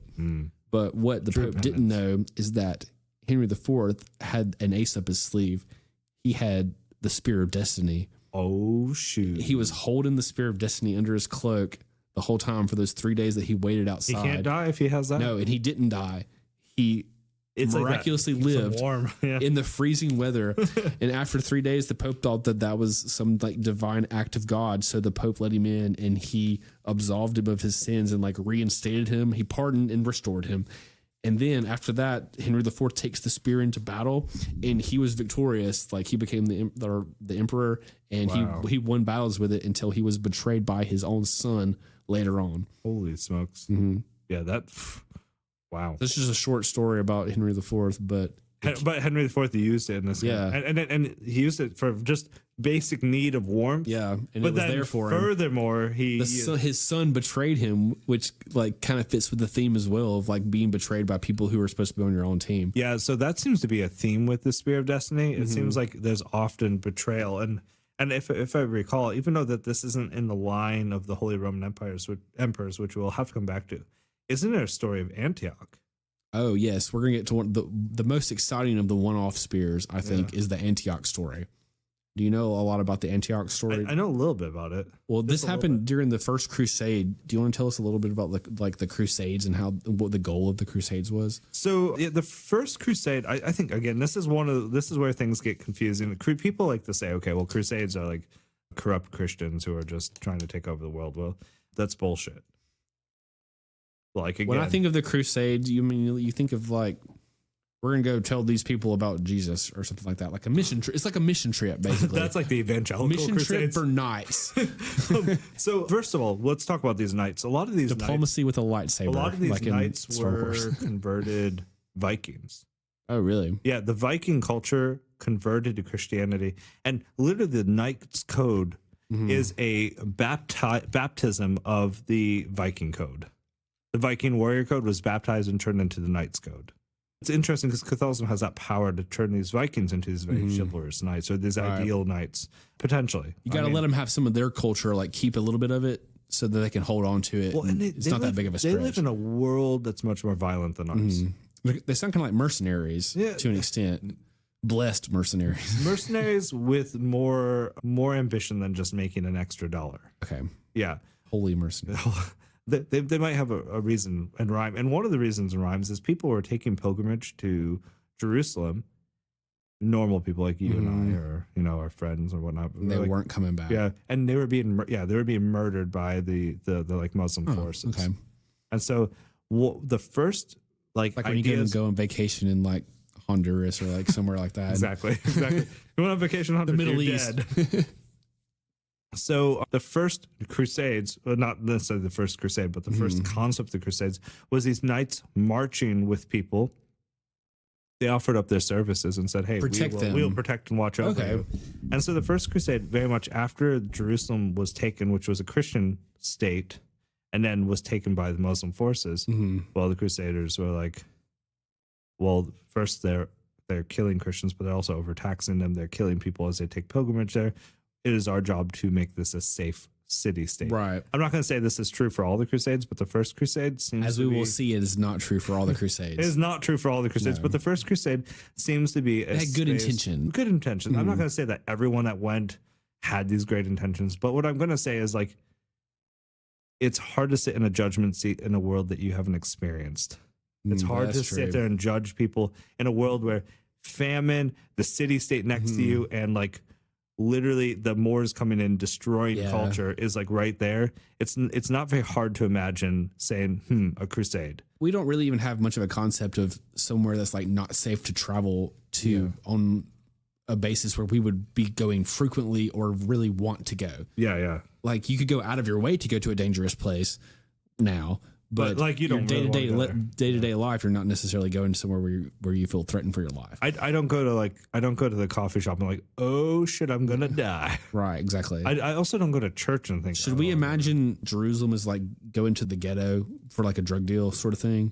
You remember the episode? You remember the Star Wars? You remember Jeddah and Force Awakens? No, not Force Awakens, but that one offhanded one. Mandalorian? No, it's not a show. It's one of the movies. Rogue One. Rogue One. You remember how Jeddah was there at this kind of occupied city? Like that. Okay. For like a lawless kind of place. Lawless, and the holy places are being used by someone that maybe doesn't respect it in the same way that maybe Christians would have. Yeah. And so it's more like that. Okay, so like that feeling. Thank you for setting the scene for. So that's the scene. That's the scene for the first crusade. The first crusade. Okay, so during the first crusade, and this is one of my favorite stories that we found researching for this. First crusade was in 1098, and I don't know if they had got to Jerusalem yet or like what necessarily the goal, their final destination was, but the place that they were was called Antioch. They were not doing well. They were not doing well in Antioch. Their city was under siege by the Muslims, and it looked like there was like no hope, that they were like down to their last can of beans sort of situation. Yeah, like they had like the baked beans that were expired cooking over the fire. They're like, we forgot about these, but we're gonna cook them exactly. Anyway. We found these. We're about to be eating our shoes and then our pets, sort of thing. Yeah. If there's any pets left. They're not in good space in 1098. No. Like, it's horrible. There's a young monk there, and his name is Peter Bartholomew. What a name! Exactly, Peter Bartholomew. That's like two first names, kind of. He could have a lot of different nicknames, really. But PB. Let's disregard Peanut that. Butter. Yeah, which I might be allergic to. So anyway, he allegedly has a vision of Saint Andrew since Christmas, right? Like he had visions for quite a while, if I'm correct. He didn't mention them right away to anyone. Right, but because do you really like?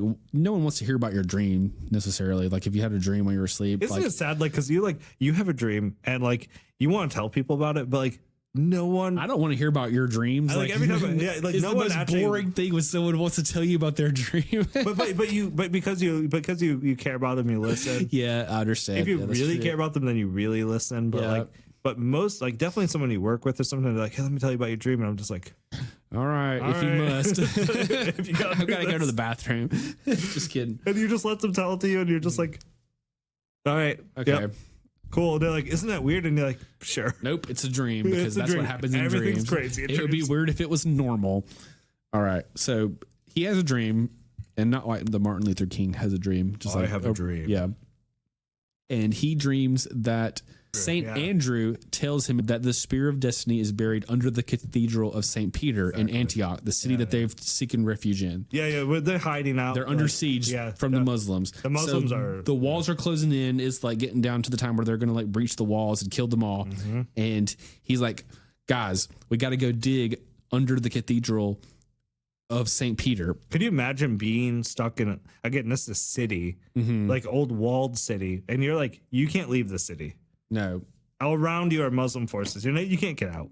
I mean, you might be looking for something to do, so it's like, okay, we're going to go do Let's go dig in the cathedral. Yeah, exactly. But I feel like he's kind of like met with some doubt. Like people are just like, bullshit, man. Because they're about the dream. They're like, I don't. That's like, just a dream, dude. What are you talking about? It's just a dream. We're not listening. Exactly. I got a dream that we got eaten by like a giant avocado last night or something. That doesn't mean that we need to go farm avocados. Like, it could mean that. Who knows? It's going to be the next big thing.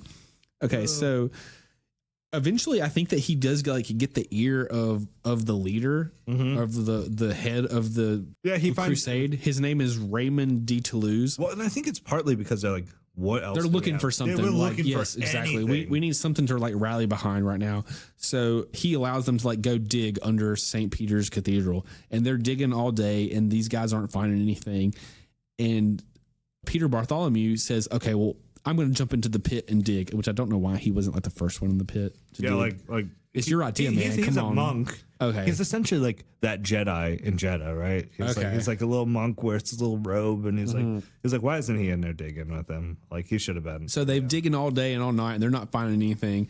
And so finally, he takes the shoes off and he jumps down into the pit with them. He's like ready to get his hands dirty. I want to get my hand. He's been waiting for this moment, and within like minutes, he's like, "Oh, here's the Spear of Destiny," and he like comes up with this piece of metal. Spear of Destiny. It's like, wow, what a coincidence! You just looked for like a second and you found it immediately. Was that in your pocket the whole time? Good job. By Jove, goodness, you found the Spear of Destiny. Some people are a little suspect of this. They're very like suspect. They're like, dude, you were carrying that with you. This whole thing is a plant. This is not the real Spear of Destiny. That's just like a road sign or something. Like you don't know what that is. But apparently some people did believe him, including the leader, Raymond de Toulouse. And apparently after this finding of the Spear of Destiny, in quotes, that they were able to breach through the Muslim forces and like fight their way out of the city. Yeah, no, I mean, it was actually incredible. Like they found the piece, they found the spear. Well, and they had 20,000 fighting men against more than 100,000. Wow. I didn't know those numbers. That's crazy. It's a 5-1 being outnumbered. It's a huge, in fact, they were so outnumbered and they were sick.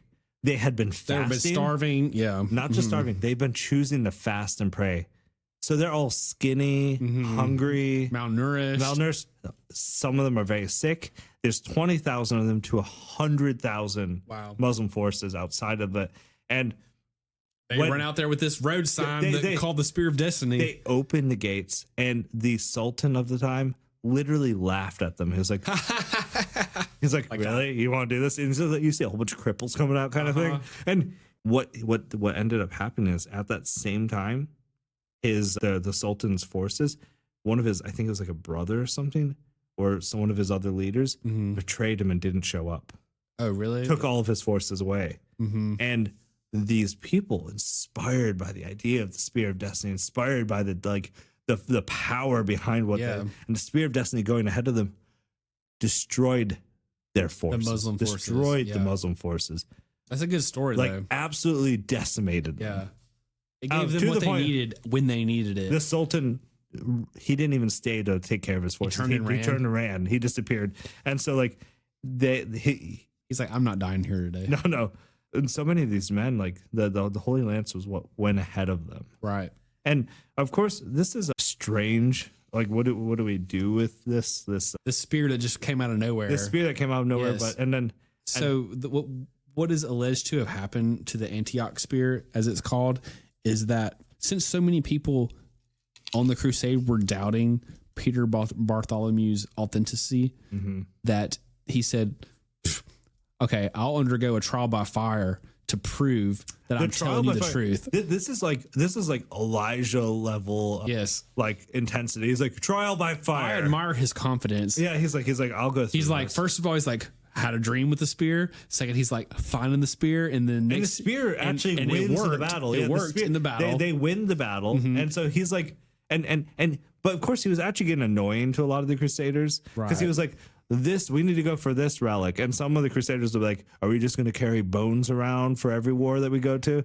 And so this is where he calls the trial by fire. I can see where he would be annoyed. Yes, or annoying. Could you imagine how annoying that would be? Mm-hmm. Let's go find these bones. No, come on, leave us alone. We need to do things. You already had your moment. Let someone else have a turn.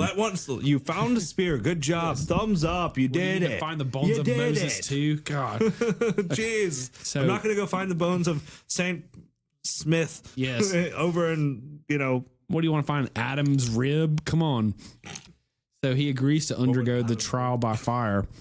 And I thought that the trial by fire would be like walking on hot coals or something like that. Yeah, I was kind of hoping the same. Did you read what it was? Yeah, but I read two different outcomes. Okay, the one that I read was that they like lit some pylons on fire, and that he had to run between them or like move between them. It was like a tight squeeze, and he had to take the spear with him and prove. And if he lived, it proved that he was telling the truth about the spear, and the spear was real. And if he died, then it was all fake. Okay, so what happened to him in your story? He died from his burns. He died from his burns? Yes. He runs through. Yeah, so he goes through and he burns up. So some guys were. Okay. Yeah. Well, yeah. Shouldn't have done that. No, that was awkward. The other story is that he actually did run through. Oh, really? Unscathed. But people were so amazed by it that they all wanted to touch like him and grab parts of his cloaks to be healed and stuff. And then he was crushed by the masses. Oh, I didn't read that. Wow. Yeah, he was absolutely crushed by the masses. Either way, I do think that something is said here. If this was a real appearance of the Spear of Destiny, it won't protect you from being an arrogant. Yeah, that's true. Dork. I don't know. Like an arrogant. It doesn't come with hubris. I don't know what you want to say. It doesn't. Yeah, it doesn't bless hubris. Yeah, because Peter or maybe it wasn't the spear's fault because the spear wasn't real to begin with. Which is also could be the other side of that is like it either is that this is a real spear and it just kind of, but either way it disappears in history. Yeah, because Raymond de Toulouse, he takes the spear because he's a big believer in Peter Bartholomew, so he takes the spear back to, I want to say, Constantinople at the time, because this is in 1090. Yeah. 1098. He takes it back to Constantinople where the emperor is Axios the First, and he's like, "My emperor, I present to you the spear of destiny." And the emperor's like, "Destiny." Well, I've already got one of those. I already got one. I've already got the spear of destiny. The spear of destiny. Yeah. I don't want another. So what is this? And that kind of goes along with our story about like them having the fragments of the spear in Constantinople. Is if this is, he already has a version of the spear, then this one's obviously a fake. And judging by his trial by fire that he failed, he's not telling the truth about it being a real spear. And we can mark this one, I think, as a fake spear. I think this one feels the story is good. Yeah, you want some? Yeah. Sorry, I'm losing my train of thought a little bit, but I know. Yeah, I don't. The story is good of the breaking the siege and inspiring them to like be courageous and give them that adrenaline rush to like break through out of the city when in their last moment of need. It's like Helm's Deep and Gandalf coming at the last hour. Or something. Yeah, absolutely. It's almost like the belief, or maybe somehow it was transfigured over there or something, like something happened, but after that it seems to kind of cripple. Right. It's kind of a cool thing, but it seems like it's so shrouded with doubt. Also, from the beginning, there's doubt. Right. I mean, because the way he found it, first of all, it's just a dream. Second of all, he found it immediately after the guys had been looking for it all day. It's like when Vladimir Putin staged that thing about Atlantis that we talked about, where he's just like, "Oh, well, I found these tablets from Atlantis." Like it's like obviously suspicious. Yeah. I'm questioning what you're doing here. Yes. So Antioch Lance. Unknown location to this day. We don't know the whereabouts of it. Probably a fake, but a good story nonetheless. Yeah. The Antioch one does disappear after that. Like, Yes. it's just they're It's not one of the 4 that are acclaimed today. yeah, and it's disconnected from the Holy Roman Empire. It's disconnected from any of the 4 that are mentioned today, which we already have gone over. Armenia. Now we've got Armenian Antioch. one. We've got the fragmented one that I'm going to tell you where it's going to end up, which is probably in the Vatican. And we've got the one that becomes the Vienna lance, which is, I'm calling it the Holy Roman Empire lance right now. Yeah. That's the Charlemagne one. Yeah, which let's for the Charlemagne one, because the Charlemagne one is. Let's go back to that one. Yeah, because later, a couple generations of emperors later, there is Frederick Barbarossa. I want to say Barbossa because of Caribbean, yeah. but it means Frederick Redbeard. Oh, really? Yeah, that's literally means Redbeard. That makes sense why all the pictures of him that I looked up. He has a huge red beard. Yeah. He is actually in the bloodline of Charlemagne. Good. But he descends from two leading families in Germany, making Habsburgs? him. Yeah. He one is. of them? Yeah. Okay, He is actually a freaking badass. He was such a badass that there was someone else in line to be king, but King Conrad killed his own son to make sure to make sure Frederick Barbarossa? Redbeard. I'm gonna call him Redbeard. Makes it king. Wow. He's like such a great warrior. He's Some good. dad He's killed his own tactical. son. He killed his own son to make sure that Frederick ended up there. Isn't that crazy? That is crazy. I thought that was bizarre. It's like, well, anyways, this isn't where it ends. He brought the Lombardians or the northern Italians back to the Holy Roman Empire on request of the Pope. Before the Pope was even done requesting it, he had already won. Oh, wow. He was incredible. That shows you how slow the information moves back then. So he Barbarossa. Barbarossa, it's a Redbeard. Redbeard is Not to be confused with the pirate. that's a Blackbeard, man. Oh, really? Blackbeard. Yeah, Redbeard. It sounds like a pirate name. Wait, is there a Viking named Redbeard? There's got to be a Redbeard. His name sounds like a Viking name. Who he is sounds like a pirate name. Like everything about him. So He sounds hardcore for real. Yeah. He is. He is hardcore. We're gonna see how hardcore he really is because he's like gonna be channeling that Charlemagne energy. But maybe like more ferocious. So 2 years as king of Germany. Remember Conrad killed his own son to make sure he ends up king. Like a sacrifice. Yeah. So 2 years as king of Germany. He already marries some hot queen in Burgundy. They make him different in Burgundy. Extremely beautiful. Like literally the text I read was like, she is smoking. You got a text from him? Yeah. I got a text. I was like, yeah. Oh, okay, cool. Oh yeah. Go for it. He was crowned the Holy Roman Emperor.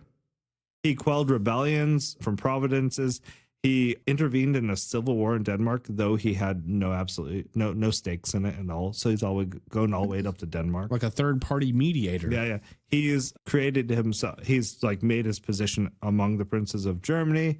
He's great. Like all of his skills of things are going his way. Violence, and ultra violence are just like all there. He brought in Poland, Bohemia, Burgundy, Hungary, Denmark, and northern Italy into the empire. Nice. He's on a roll. Oh, he's like what the federal government wishes they were.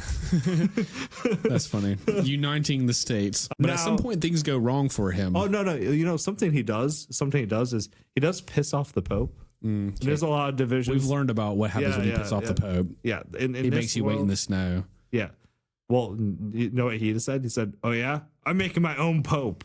He made an anti-pope. Oh, that's where the anti-pope comes from. That's where the anti-pope appears. I didn't know that. But after some years, he's kind of unsatisfied with that. He's like, why isn't the Pope respecting me? Mm-hmm. So he goes maybe it's because of the anti-pope. Yeah, well, I know, right? Like he could have thought about that. Yeah. But he's like, actually, I have my own Pope. I don't care about your Pope. Yeah, got my own that Pope was probably over here. That anti-pope is probably the one who created Charlemagne as a saint. Oh, okay. Yeah. I could see that. To give him legitimacy. It's like his great-great-grandfather, so yeah. But as he was raiding Italy and going down to Rome, he was betrayed by a Saxon Henry the Lion in England. This is where things kind of go bad for him. Yeah. Well, it kind of goes bad for him. Kind of. And the Lombardi, like northern Italy, rebelled against. He thinks that things go bad because he's going to take some measures to like turn around his fate, right? Oh, tell me about that. Okay, so when things aren't going great for Frederick Barbarossa, He's got the spear, right? Yeah, he has spear. Okay, yeah, and Which is probably part of his victories this whole time. He has oh, a of spear, course, yeah. yes. He's been rolling up until recently, and since when The things spear is passed down literally as a relic of the Holy Roman Emperor.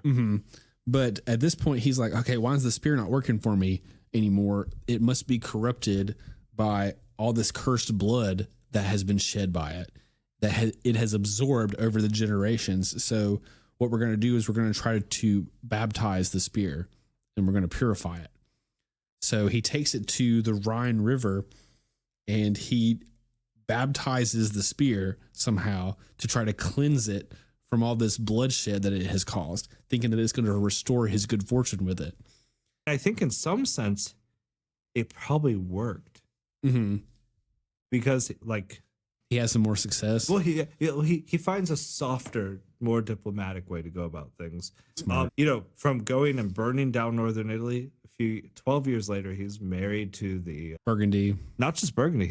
I don't know if she died or what, but he's married to now the Princess of Sicily. Okay, so he had the Burgundy. Yeah, and he's combined. He's many historians say his qualities almost appear superhuman. Like modern historians say he seems superhuman in his power to both his longevity of life, his ambition was extraordinary, and his ways to organize. But he also brought back Roman law. Okay. Roman law hadn't been in place. The spear's working for him again. Yeah, it's working for him again. But and even the Pope gives him his blessing. But one of the things that happens is he does go on this crusade. The third Roman the crusade, yeah. We're about to find out that the third crusade he has maybe 20,000 knights that he brings back. He literally writes a letter to the Sultan and says, "Hey, I'm going to come and kick your ass." He literally handwrites a letter. I'm on my way. I'm on my way. I'm going to kick your ass. Meet me outside. Meet me outside. Oh, but it turns out that he doesn't actually get there because when they're making their way through Turkey, they're crossing a river. Yeah, the river, the Salif. Salif. That sounds right. Salif River. Yeah. And so Barbarossa is crossing this river, and it's one of those like situations I think where you've got to like ride your horse through the river. Like it's not like there's not a bridge. Yeah, or there's something. not just bridges everywhere. Yeah, you gotta cross the. Yeah. So he's crossing the river like on his horse, and he drops the lance. He drops the lance in the river, and it's starting to get swept away by the current. And so he jumps in after he jumps out off his horse after the lance. Because the lance has been bringing him all this success. But he's wearing full armor. You know what I mean? Yeah. Like he's got probably almost 100 pounds, if not more, of metal plates and chainmail and stuff like that on. And while he's grasping for the lance, all that's like weighing him down, and he drowns in the river. He drowned. He died going after the lance. Frederick Firebeard. What a good name. Another version of the same story is that he fell into the river himself from his horse while he was clutching the lance already, and he refused to let go of it. And he wasn't able to swim because he was wearing all of his chainmail and plate mail and stuff like that. So he drowned holding on to it. You know, like the image from like Lord of the Rings where the guy is like has his ring and he falls in the river and then the ring falls off. Yes, that is Isildur. Yeah. Yes, Casey and I were talking about this, and I didn't go back and watch the scene like I wanted to because I wanted to know, you know how he gets shot with arrows, right? It shows him floating in the water with the arrows in his back. Is he shot from his horse? Or is he shot once he's in the water? Because I think he's shot in the water, is he not? Right. So he's going for the ring. Yeah. Is what leads to his death. Yes. And the ring and the parallels between the ring, the Elder Wand, the Spear of Destiny, they're kind of all intertwined. And I love it. Very, very much so, because it's like it literally is both the spear is his the ring success. And it's the Elder Wand. Well, and it's Frederick Firebeard. Frederick Firebeard. We'll go with it. Frederick Firebeard. Yes. It is his success, and but it's also his undoing. Yeah, well, because when he drops it in the river, he can't let it go because he's like Gollum when it comes to that. Yeah, like, it kind of possesses you. And with that kind of power, why wouldn't it? Yes. Why wouldn't it? It takes on a life of its own. It is like the ring and how it like it where's the spear trying to get to? Where's the spear trying Who to get knows? to Like, at this point? what is its will? Yeah, what is the spear's will at this time? Of course, there's this weird legend about Frederick after this. Frederick, the legend states that this powerful Roman emperor is not actually dead, but he's sleeping in a cave up in the mountains. Oh, I heard that too. And he's awaiting the day for Germany, when Germany needs leadership and to be reunited. It almost is like a King Arthur kind of feel. Mm-hmm. And within that legend, according to legend, when Firebeard, I like Firebeard, when he awakens, and he'll lead Germany to glory, this will cause the ravens to cease to fly around the mountain. Now, I like his epic death more than the legend, but that is the legend is that he's still actually alive. Waiting. Yeah, he's still waiting. Yeah, but I like drowning in the river though. It's pretty cool. No, it's way cooler. It's way cooler because what happens to it though, and that's more real. Like he's not still alive. Mm-mm. That's just some German like national folklore or something like that. Yeah, that's some form of nationalism. We'll come back into the Spear of Destiny, but that's true. Not if he was going to wake up, it would have been before now. Yeah, it would have been before now. But like him dying in the river, like so symbolic about that, like unfettered ambition. Yeah, like using the spear, and he gets what he wants with the spear. I mean, he is king of the world. He's the most powerful person, but he's at not that content point. with that. He's like, you know what, Sultan, I'm going to kick your ass. Right. Well, he does, but he can't stand being separated from it either. No. It's his girlfriend. Mm-hmm. It's his biggest blessing and curse, like simultaneously. Yeah. It's his power and his weakness. Yeah, which is another good like Elder Wand sort of comparison. I love it. But we're gonna go from here to back to what may be the real spear, because this is still like the Holy Roman one. Yeah, so the Holy Roman spear it disappears now. Well, it's in the river. The Holy Roman spear could have been one of the ones from the nails. Mm-hmm. That's true. Like remember, Charlemagne has two. He sends one up north. To England. He sends another either to the east or to parts of France. I read that too. Either way, it's hard to keep up with. And there's one he's buried with, and this may be the one he's buried with. Mm-hmm. We don't actually know which one this is that Frederick. And you feel really confident that Barbarossa had the real one based on his success and how quickly death struck him. I feel confident. The one in England doesn't seem to have created any success. If you have the real spear, you don't give it away unless you're old. And and you're ready to pass on. You're ready to welcome. You don't death. just like give it away as like a gift to tribute. No. It seems to me that Barbarossa. But you might make a fake if you can do. I think he has something of the sort. Mm-hmm. Okay. Me too. Okay, so they look for it in the river. His men do, and they can't find it. So like you think if he was clutching it, that it would be pretty easy to find. Yeah. But if he dove in after it and wasn't able to get it, and just like was like treading water and then sank because of the weight of his armor, then it could have just like washed wherever the river flowed to. So that spear is going to disappear for a while until it reappears. But before that, we're going to go back to the fragments of the spear that are the Constantinople Middle East version. Absolutely. And there's a really interesting story about the sack of Constantinople in 1204. So do you know anything about the sack of Constantinople? This is new to me. I never heard of this before. I know that it put a lot of division between the Orthodox and Catholic Church, the Eastern Catholic Church and the Western Catholic Church, but that's all. Okay, so this guy, I want to say Alexios the Fourth. Yep, Alexios. Yep, Alexios the Fourth. He was somehow cheated out of his like birthright to be the next emperor, and this sucks. He was looking for some muscle to put on his team, some like guys to like help restore him to the throne. And it just happened to be the time that the Fourth Crusade was happening and like passing through this area. This is when the Crusades become a little bit more like they're not as honorable. Yeah. The first maybe one or two Crusades are like, maybe even the first three Crusades are honorable. Maybe the first one certainly. The second one, third one, I'm like a little bit more unsure. But the fourth one. So the third one was when Barbarossa died. So this is going to be the next Crusade. Yeah, the fourth one. And this is kind of when it goes off the rails, I think. Definitely. So Alexios the Fourth sees these guys coming through on the Fourth Crusade, and they've got like the muscle and stuff. They've got the knights that we talked about before. Yeah, absolutely. They're battle trained people. And he's like, I don't want to see an opportunity go by to have these guys fight my battle for me in Constantinople and reinsert me on the throne. So he goes to them and he offers to pay them to fight for him.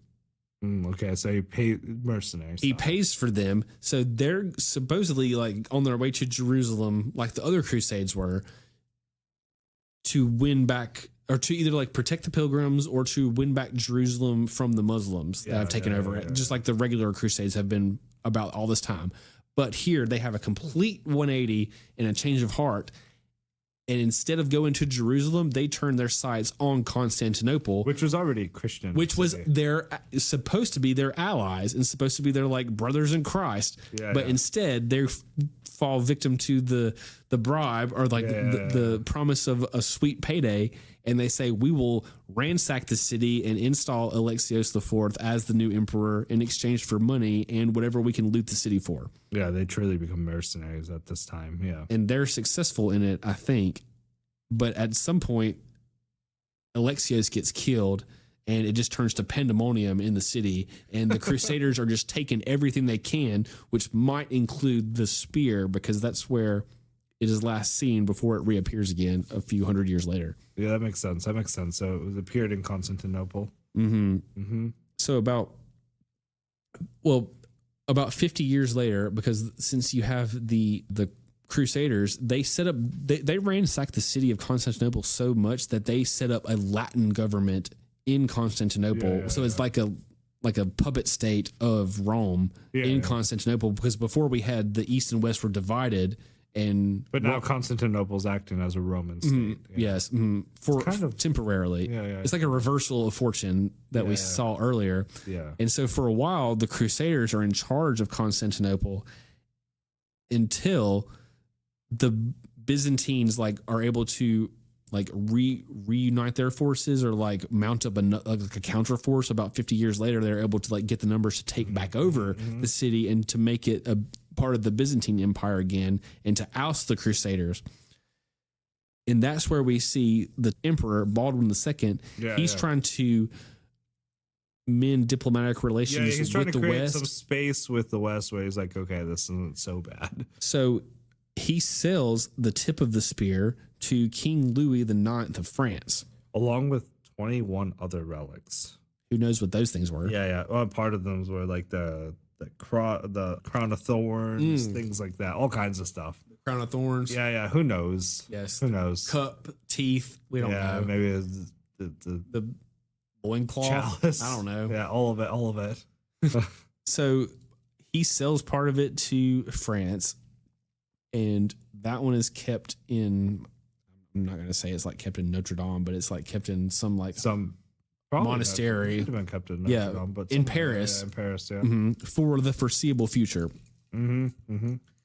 So it's another, but isn't it just a fragment of it? It's not the whole thing. Right. Tip, it's just the tip, allegedly. Allegedly the tip. Because less than 100 years later, we will see that Charles IV, Holy Roman Emperor, and so this is going back to the Holy Roman Empire, Germany based.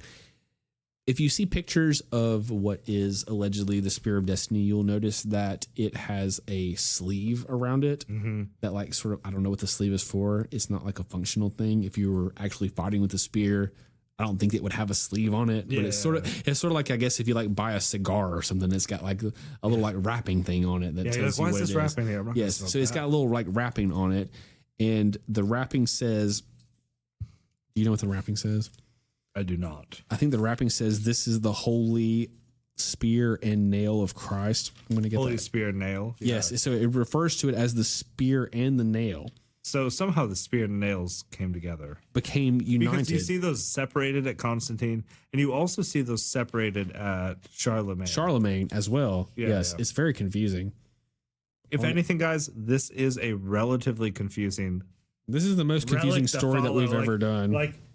I thought Rasputin was confusing. I thought Rasputin was confusing. This is also like 10 Rasputins. Antarctica was confusing. This one has been like the literally web diagrams of like crazy. It's like, how do you keep this together? It's like the conspiracy meme where we have like yarn and like the pins on the board and stuff like that. Where are we going? Yeah. I tried to draw timelines of this and it was like more confusing than I could fit on a page. I don't know. I liked your timeline. I thought it looked good. It says the lance and the nail of our Lord is what it says. The lance and nail of our Lord. Yeah. That's what it said, guys. Okay. So that was added in the 1300s. Okay. Yeah. But we're not going to see that one for a while. It just becomes part of the regalia, like we talked about. It's part of what is in Paris. Right. Paris keeps it for a while. Well, it's in Nuremberg, I think. Nuremberg. Or the center of the Holy Roman Empire. Sorry, Nuremberg. Yeah, my bad. Not Paris, sorry. It's not the one that was sent to Paris. That was the tip. I'm talking about the Vienna spear, which is the Holy Roman Empire spear. And it's the one. So that's the one that Charlemagne had. Frederick Firebeard, not Firebeard, Redbeard. Barbarossa. There it is. Firebeard. And it's just passed down from Holy Roman Emperor to Holy Roman Emperor. Okay, so we got the cuff on it now, and they say that the cuff allegedly hides the fact that the spear was broken at one point and that they used one of the nails to reattach it. So underneath, if you took the cuff off, you would see that the spear is cracked and that it is a nail and some like metal wire or gold or silver or something like that is actually like wrapped around it, including the nail, and holds it together. That would catch the 3 nails of Christ, by the way. You have one under Constantine. You have one under Charlemagne. And then you have the 3rd nail to put back together. Put back together the spear. Yeah. That's pretty crazy. Interesting, yeah. Yeah. I like that. Tracking the nails would be even so much more difficult than tracking. But it's interesting because the nails get so involved with the spear. Spear. It's obvious somewhere along the line the nails held the same power and were like combined because they pierced Jesus too. Of course they're going to have anything that pierced Christ had the same power. Mm-hmm. And so the nails are somehow imbued with the same kind of gifting. And they're all kind of coming together. Exactly. In fact, to the point where in the German Vienna direction, we see the spear and one of the nails become one. And my goodness. It's like the ultimate coming together. So the golden cuff is added to allegedly like obfuscate the fact that it's been broken before and that we don't want them to know that it's been broken. But going back to the one that we already know has been broken, like the fragments, the Byzantine Constantinople spear, is that in 1482, this Sultan, is where I'm going to say. 1482 is getting pretty close to modern era. We're getting I know that doesn't sound modern to you guys, but 1482 is just around the corner in real like history. Yeah, most definitely. The new world is about to be discovered, and like seconds from being discovered. Exactly. So Sultan Bayezid II, he's going to send a fragment of the spear to Pope Innocent VIII in Rome in exchange for Pope Innocent keeping Bayezid's brother as a political prisoner, because him and his brother were having like a struggle over who was going to be the new emperor or the new sultan. Right, the new sultan. Yes. Yeah. And his brother Kim, he fled. Kim is like spelled C-E-M. I don't know if it's pronounced Kim, but it sounds like it would be. Kim. Kim, something like that. So he flees to Europe, you know, like I'm seeking asylum. I will be in Europe as a asylum seeker. And the Pope's like, haha, not you. We're going to snatch you up. My guys got you. And they put him in prison. And he has some words with the current Sultan. And the current Sultan's like, I will give you part of the spear of destiny. If you just keep him. Keep him locked up for a while. And so he agrees to that, and he sends him the part of the spear. And like, this is the second time that the second that we know of. That the Vatican has definitely acquired part of it. Yeah. It has not let it go. Mind you, can I suggest something? You remember Antioch? Mm-hmm. You want to say that part might have gone to Rome. Well, you remember the Templar Knights? Yes. The Templar Knights, the secret society of knights, is like playing part. So there could be some sense that piece also got disappeared, but we know that at least 2 at this moment in the 1400s. We're sure, the 1400s, that 2 have been sent to the Vatican. Pieces, though I could argue that some would say that the Antioch piece ended up in Rome. And maybe the England one too. Or maybe the England one. Yes, which if it wasn't a nail, if it might have been a fragment. Yeah. And they say it's like part of a fragment. Right? So we have 2 of them that are kind of like, I have ink on my hands. Anyways, sorry guys. I see that. I have 2 that are made it to Rome and 2 that maybe are kind of also possibly made it to Rome. Also, we're going to come up in a second of this story that doesn't confirm that another part was made to Rome. Yeah. But remember the part that was sent to King Louis IX from Constantinople earlier? Yeah. Okay, so one of the popes was trying to compare pieces of the fragment that's in Paris with the fragments that were in Rome. And he either had a personal drawing made himself or he sent for a drawing to be made of what Paris had. Was that Benedict XIV or something? I think so. Yeah. Mm-hmm. Yes. So he took the drawing and compared it with the piece that he had in the Vatican and said that these were obviously from the same piece of metal. Yeah. So that would pretty much confirm that the one that was in Paris was part of the same spear. Yeah. If we don't have a record of it being acquired by the Vatican itself, so they were interested in it. Yeah. And again, we shouldn't take the popes as someone who's just ignorant. They have actually they have all the library, the authority on this, authority and knowledge. Like while they're the best scientists on their hand, and science is this thing that's really starting at this hour. Yes, I want to say that even though the Pope is the one that anoints the Holy Roman Emperor during this time period, that the popes are not endorsing the authenticity of the spear. No, they're still not saying that it's even real. Up to the modern day, they don't do it. No, they don't. They don't say that any of the other spears are real at all. But they don't confirm that the spear that they have is real either. Yeah, all the pieces they're collecting, they don't confirm either. Which we'll get into that. I have a theory about that, but we'll get into it. We can fast forward a little bit right now and get to pre-French Revolution times. Yeah. Coming into the French Revolution. But keep in mind that Paris had a fragment at one point, and the Vatican was interested in it. Yeah, exactly. So Napoleon is taking over. The short guy. Yeah. He's taking over everything. It's called a bicorn, is what the hat's called. The one who lost in Waterloo. Mm-hmm. Yes. I only know that because of the song. I love that song. The Waterloo song. Waterloo. I don't know. I'm not familiar. Is that Led Zeppelin? No, it's like 1970s. Like it's a cute song. It's romantic. It's like Waterloo. You're my Waterloo. It's like you're my Waterloo. You give me a beating. Is this? Well, I think it's like you're defeated by love. Oh, okay. It's like much more romantic. It's like Love is a Battlefield. Yeah, well, it's cuter than that. It's cuter than that. It's like I like Love is a Battlefield. That's a banger. Yeah, you guys know what I'm talking about. You guys know that song, Waterloo. I think it's by ABBA.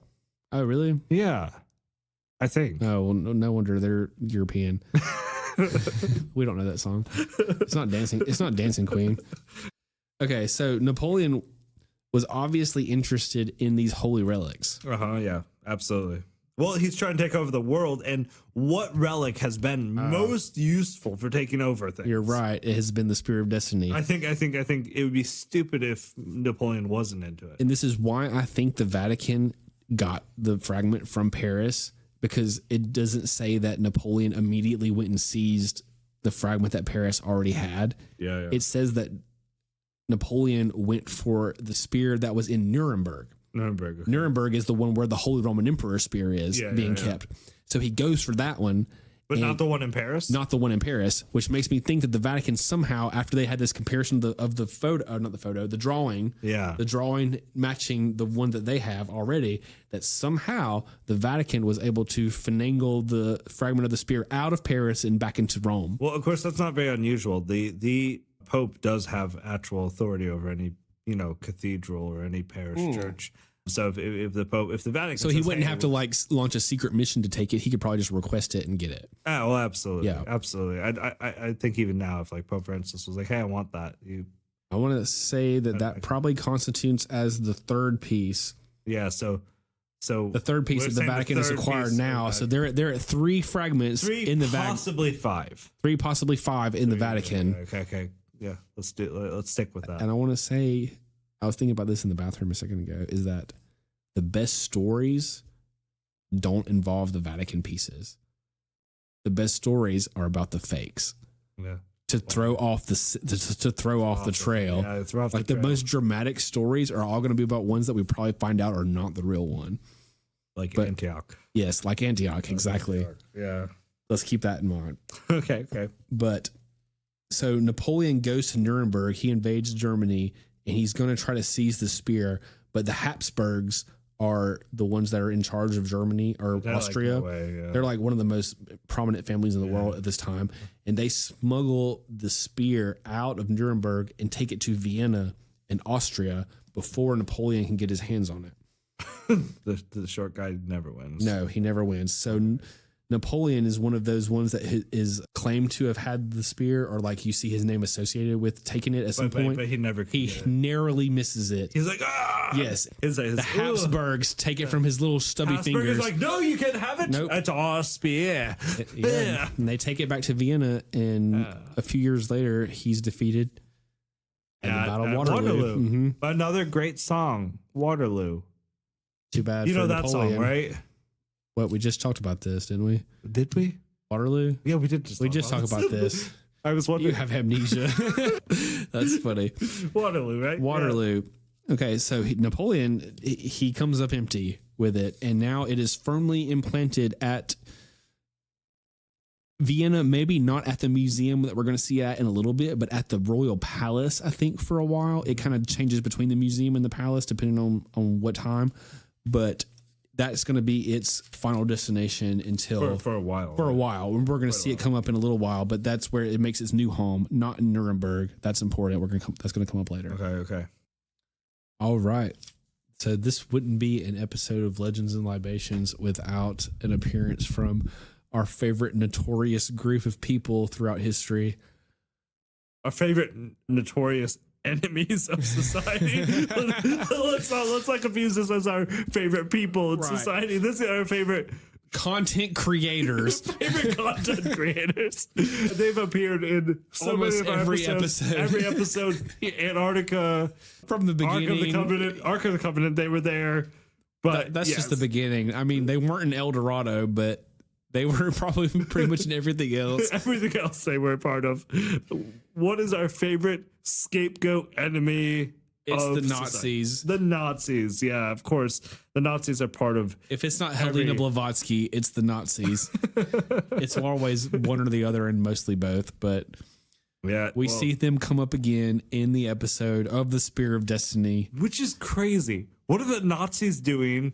Thinking about the Spear of Destiny, of course, like they're all about conquering everything. But well, if you remember from our Antarctica episode, how they were like super interested in proving that the Aryan race was superior to all other races on Earth, and that they were going to that is true Antarctica to like do the Hollow Earth thing, and like that's not where we're going right now. Yeah, we're not going to Hollow Earth. Let's we're take not going to Antarctica. Let's take a more basic approach and go back to 1908.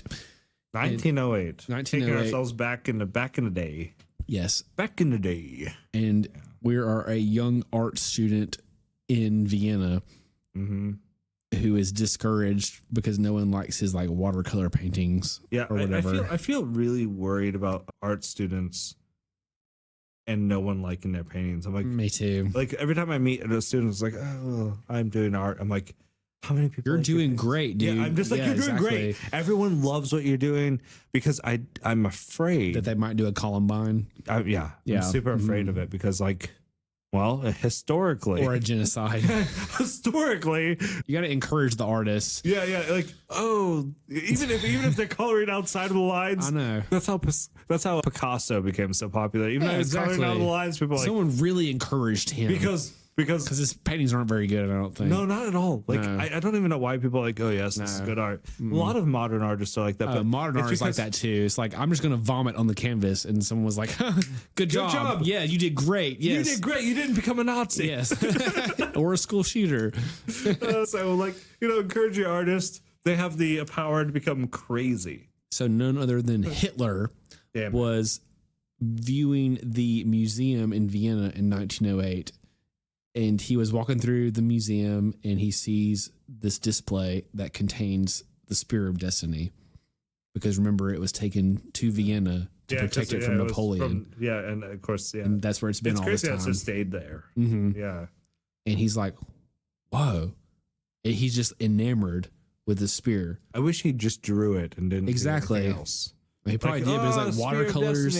Well, you know how watercolors are. It's just like they just like run all over the page, and he just like couldn't get the lines right for the spear, so it pissed him off. So he created created the Nazi Third Reich. That's a couple of steps away, but he never let this image of the spear in 1908 like leave from his mind. Yeah, he was like, I'm going to remember this always, this forever. I do remember some things from early, high school and whatnot, but I don't think anything was so impactful that I'm like, I'm going to remember this. No, me neither. Yeah. Unless it was something funny. I'm good at remembering funny things. High school is really boring to me. I understand. Yeah, I wish I had more to. I remember a trip to Six Flags, and that's about as deep as it gets. I remember a trip to Six Flags too. Me and my friend Josh were ready to go to Six Flags in 12th grade, and he texted me the day before or the night before and was like, "Hey man, are you wearing your swimsuit tomorrow to Six Flags because they have like a water park thing or whatever?" And I was like, "Yeah man, I'm definitely going to wear my swimsuit tomorrow." And then you didn't, did you? No, me and Josh were the only people wearing our swimsuits. Ouch. The whole time. It was just us and people dressed normally. Yeah, you guys were like real nerds. Yeah, we were real nerds. Well, still not as bad as creating the Third Reich. Exactly. I will always remember that. Anyway, let's get back to Hitler. Okay, so let's flash forward a little bit from 1908, from when he's a boy to when he is forming the basis for what's going to become the Nazi Party. Which is just a crazy thing to say, right?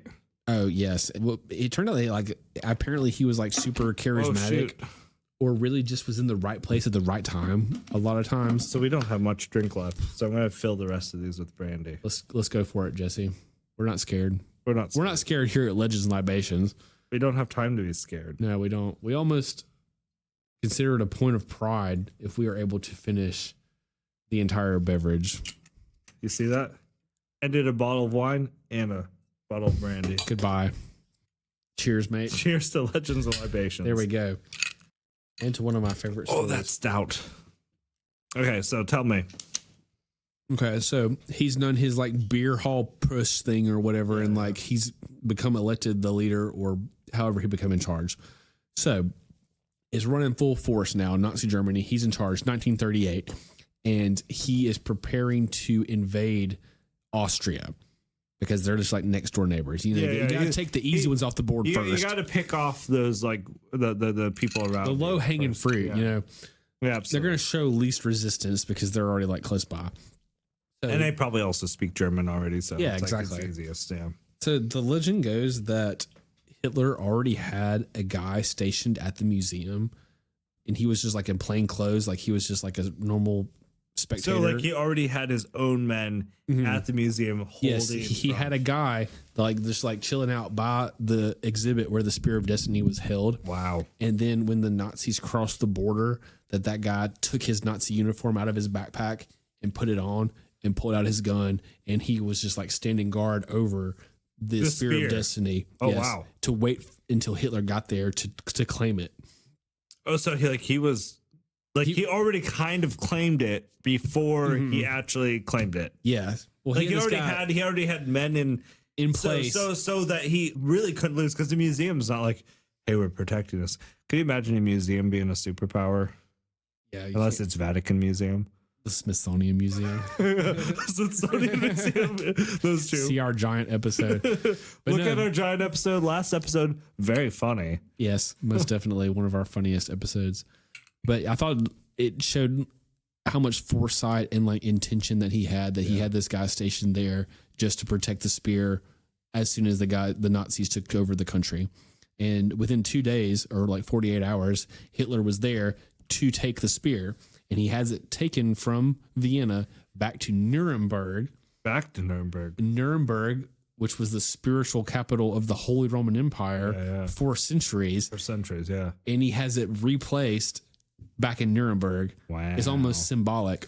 Yeah. Like, hey, here's and of course, there was some struggle with the Holy Roman Empire because the Holy Roman Empire wasn't Roman, nor were they even Italian. No, exactly. They were German. They were Frankish, right? Like, so they absolutely, and that was kind of the struggle there, is that they were not actually. They weren't Roman. No. They weren't Roman. It was a name that they just used to like gain power. Yeah, they were absolutely German.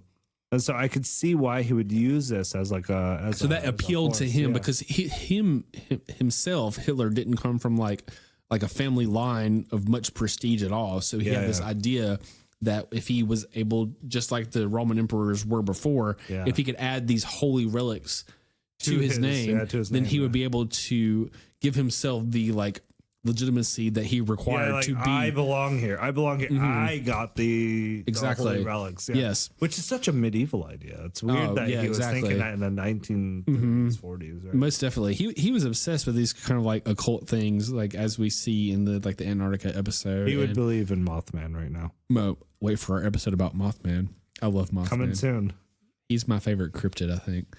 Like the Nazis sent people to like Tibet as well. And like other places like halfway around the world, just to absolutely see, just to follow any lead that had anything to do any with relic, anything that could make them a stronger, more powerful government. And speaking of that, they had a whole department in charge of proving Aryan supremacy, and it was to like look back in their history, like they we would talked be about defunded in Atlantis, and yeah, exactly. Some DEI joke goes here, but I don't know what it is. Oh man, so. Like they went to Antarctica to find the link between them and the race that lived in the Hollow Earth or whatever. I can't remember exactly. Yeah, something connecting it to Antarctica. Yeah. So he believed that adding these items of religious and historical significance would like cement his authority of himself, not just him, but also like the German people as well. And it would help prove to them. Like he's pulling a whole like magic trick on the country is what he's doing. He's doing a sleight of hand thing. And he's like, if I can convince them to believe that they are racially superior to everyone else, then they are going to follow my orders in exterminating all these other people. And that's his ultimate goal. And acquiring the Spear of Destiny is just like a personal sort of goal along the way that he manages to do because it's pretty close. It's like not that far out of reach. If it's just in Austria, it's just a hop, skip, and a jump away from bringing it back to Germany. So I do have a question here, if I may ask, because Hitler was not Christian. No, there was nothing Christian about his work. So did he believe the Spear of Destiny was powerful because it like, is he doing this like a Nietzsche way where it's like the Spear of Destiny killed God? And so it's powerful. That's a good point. Or is he doing it like, because he obviously doesn't hold the Christian virtue to it.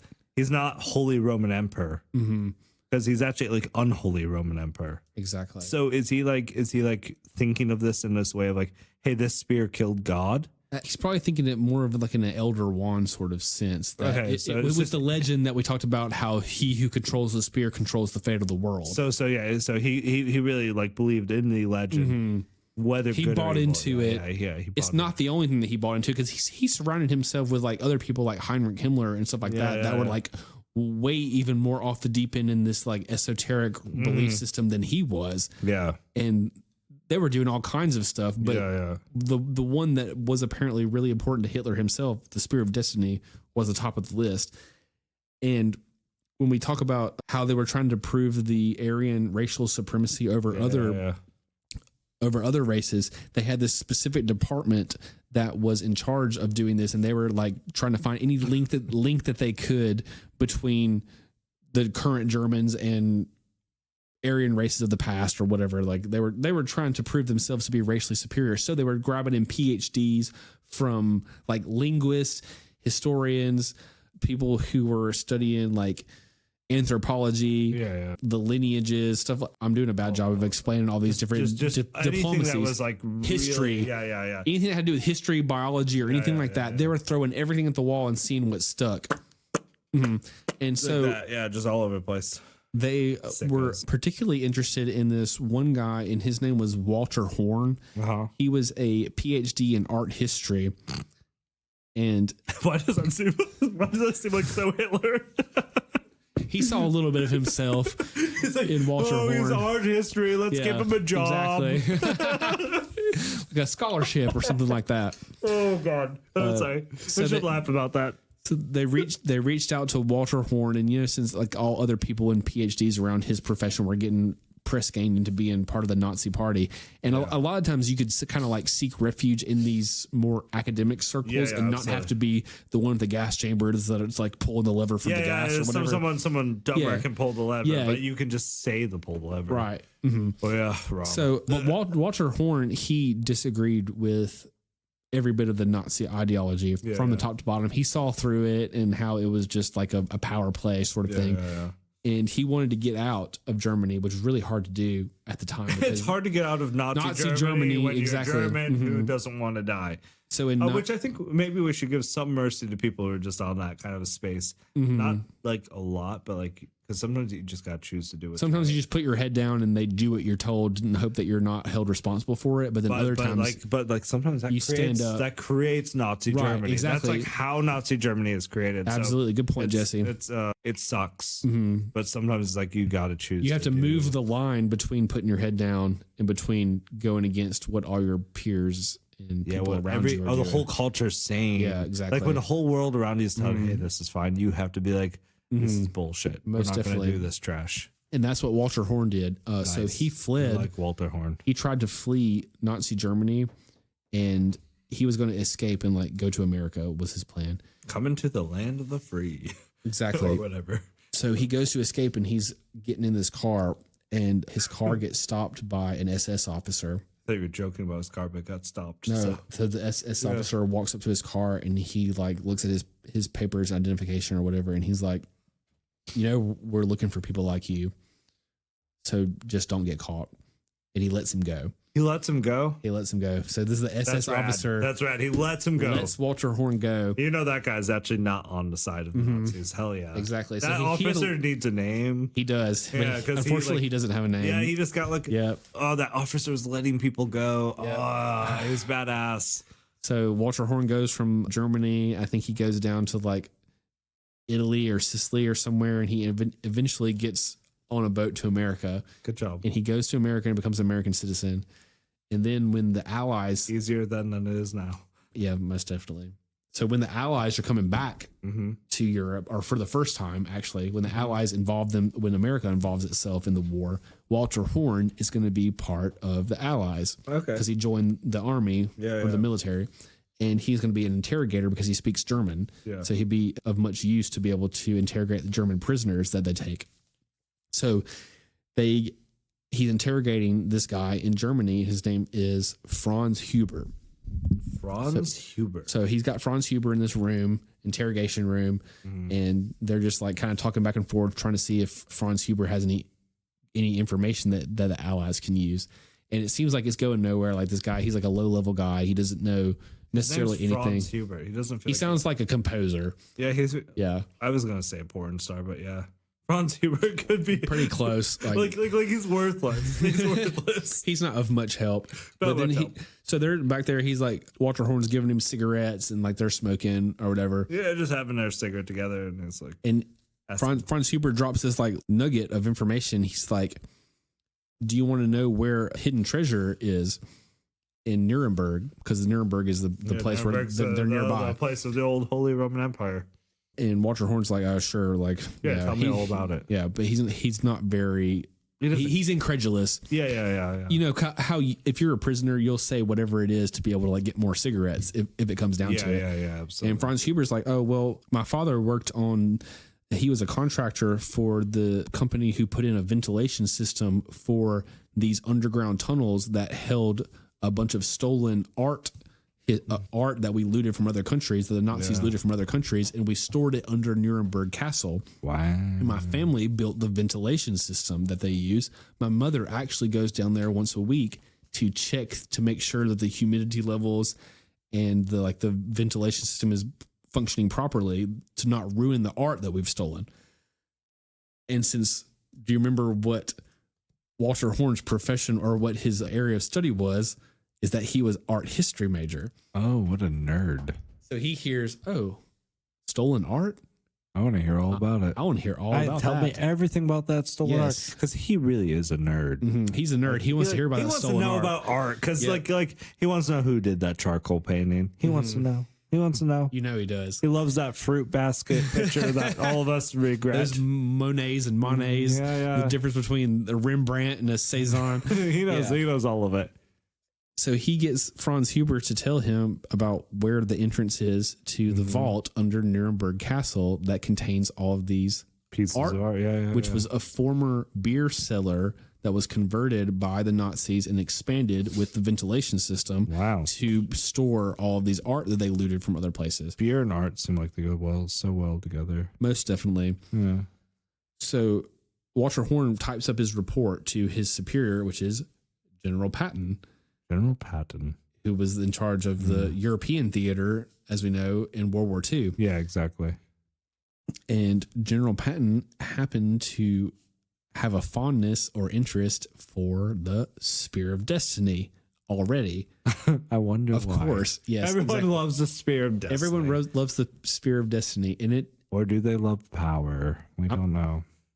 Who knows? It turned out that General Patton had even written a poem about the Spear of Destiny and what it was like to be the one that was Longinus to stab Jesus with it. And he was like, oh, the Spear of Destiny stabbed Jesus.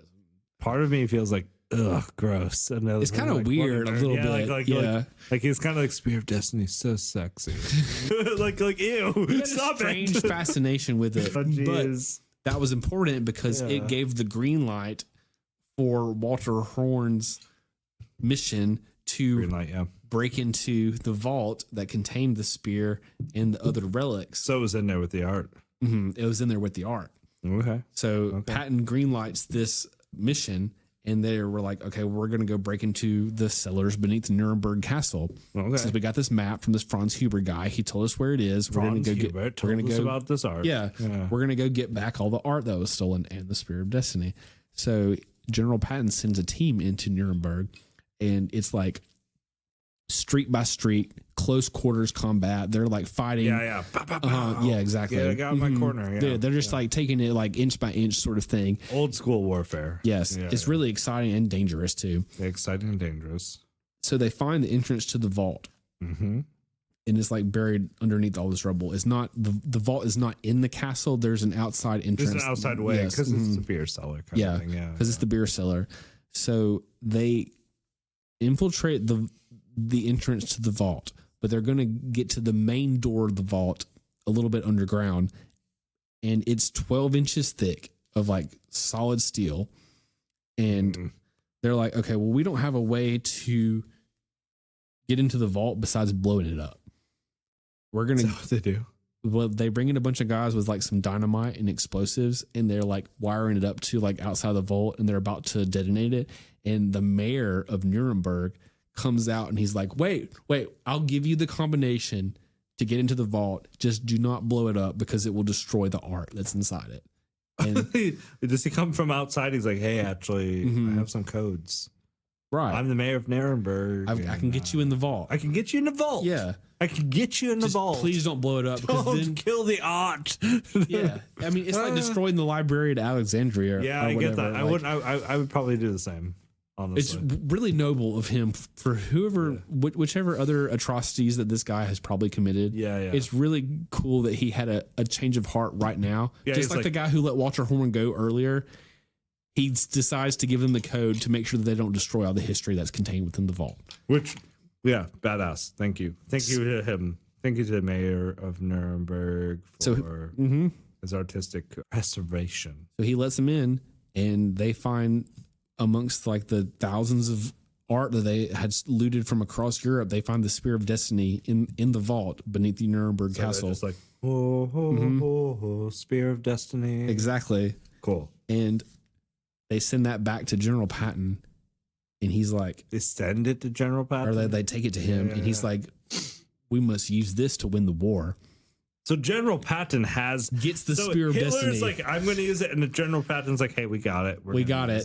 Yeah, okay. Yes, and then right after General Patton takes control of it, and Hitler loses control of it, is when Hitler allegedly commits suicide in the bunker.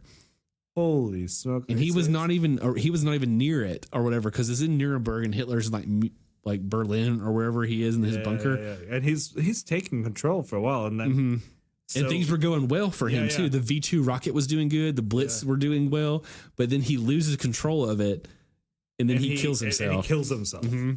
And then when General Patton has it, is when we drop the bombs on Japan. We were in control of it. On Nagasaki and Hiroshima, the Allies, America specifically, has control of the Spear of Destiny while we drop the atomic bombs. and we win the war. That's pretty cool, though. Oh, it's like the United States had control over it, and that's when we dropped the. That's when we dropped the bomb. Yep. Oh my God! And I'll give you one more interesting thing after that. Is Dwight D. Eisenhower and General Patton had an argument about whether or not to return the Spear of Destiny to Austria after the war, or like near the end of the war. Yeah. And Eisenhower wanted to return it, and General Patton wanted to keep it. I bet. And then General Patton dies in a car crash, like very mysteriously, right after that argument that they had. And the spear is returned to Austria, but we don't keep it. Supposedly. Wow. Seriously? Or we make a copy of it and we keep it to ensure America's supremacy for the next like 75 years, and we give Austria a fake. Which one do you want to believe? Seriously? Like, That's like the story. the moment, so the moment we lose, or the moment we have it, We win the war. atomic bombs go. Mhm. Wow. So I think that we actually did give it back to them because in 2003 they did a metallurgical analysis on the spear in Vienna, and this is the thing that we concealed for the whole episode that we didn't tell you guys we hid this from you, not because we don't love you guys, but because we wanted to tell you now. for the sake of the narrative. For and the story. sake of the story, we told you now. The Vienna spear is from the 8th century. The spear itself, The is from metal, the the metal on the outside of the spear, the blade part, the blade of is from the spear 8th is century. 8th century. At the earliest. But The nail, the nail in the middle that connects the two sides of the spear. So here's the two sides of the spear. In the middle, there's a nail. and it's covered by the wrapping, Yeah, the sleeve that's on the spear now. yeah, It's from the 1st century. from the 1st century. Which, if you remember from both Charlemagne and from Constantine, could involve the very nails of The cross. the cross. Yeah. Mm-hmm. So maybe if it's not the real spear of destiny, maybe it does contain the real nail. The real nails of the crucifixion. That's pretty cool. Yeah, that's pretty cool. Yeah. It shows that it has power too, like just the nails themselves of like Hitler and then General Patton and the Yeah. bombs and stuff like that. Like it might not have been the spear, but it was the nails. So the spear of Vienna seems that it has been from the from Charlemagne. From Charlemagne I was about to say on. It's been the nail in the middle that has kind of kept it together. And considered like the realest one. the realest, that is on display for people to see. Yeah, you yeah. can go see this one in Austria right now. It's at the museum. Yeah, you can go see it right now, and it's the one that lots of power has been connected to. Yes. like Charlemagne And Hitler. and Hitler. Yeah. Now we do have the fragments from In the Vatican, which they do not allow analysis on to be done. Yeah, so the Vatican doesn't allow analysis. They have at least 4, I want to say. I want to say it. Yeah. 3 confirmed, 4 confirmed, supposed, 4 and supposed. then maybe 5 if 5. we fit in some more stories about Charlemagne. Yeah. But we don't know that. But I'd say I'm pretty confident that at least 4 fragments. yeah, and I would say that the Vaticans seem relatively. We feel very sure that is actually the spear that Longinus. Longinus, yeah, Longinus because had, they yeah, would have the Longinus. best information and the best like way to confirm that it was authentic. Yeah, and they're not letting others attempt it. But this does give kind of like a Avengers feel where they're collecting all the pieces. Of the So does the Vatican make a comeback? what's that thing called? What is that called? I don't know. Some Guys, Marvel people are going to tell us. Yeah. It's the Infinity Stones. The Infinity That's what Stones. it's called. They're like the Infinity Spear. Yes, the Infinity Spear. That's wild though. Like it's like the Vatican. Like I said earlier, the best stories involve not the Vatican pieces. The best stories are like the Vienna pieces. The Vienna pieces have is a huge misdirection, probably. Yeah. And why not? Right. Right. Let the Roman Emperor, Holy Roman Emperor, think he has control. Right. If it only mattered which pieces pierced Christ, the nails would hold as much value, you would think, as the spear itself, because the nails are going through his wrists and his ankles. Yeah. Which is probably like deeper than he probably got stabbed in the side with a spear. Yeah, maybe. Yeah. It was in there longer for sure. Yeah, for sure. Bled on it more for sure. For sure. Yeah. I don't know.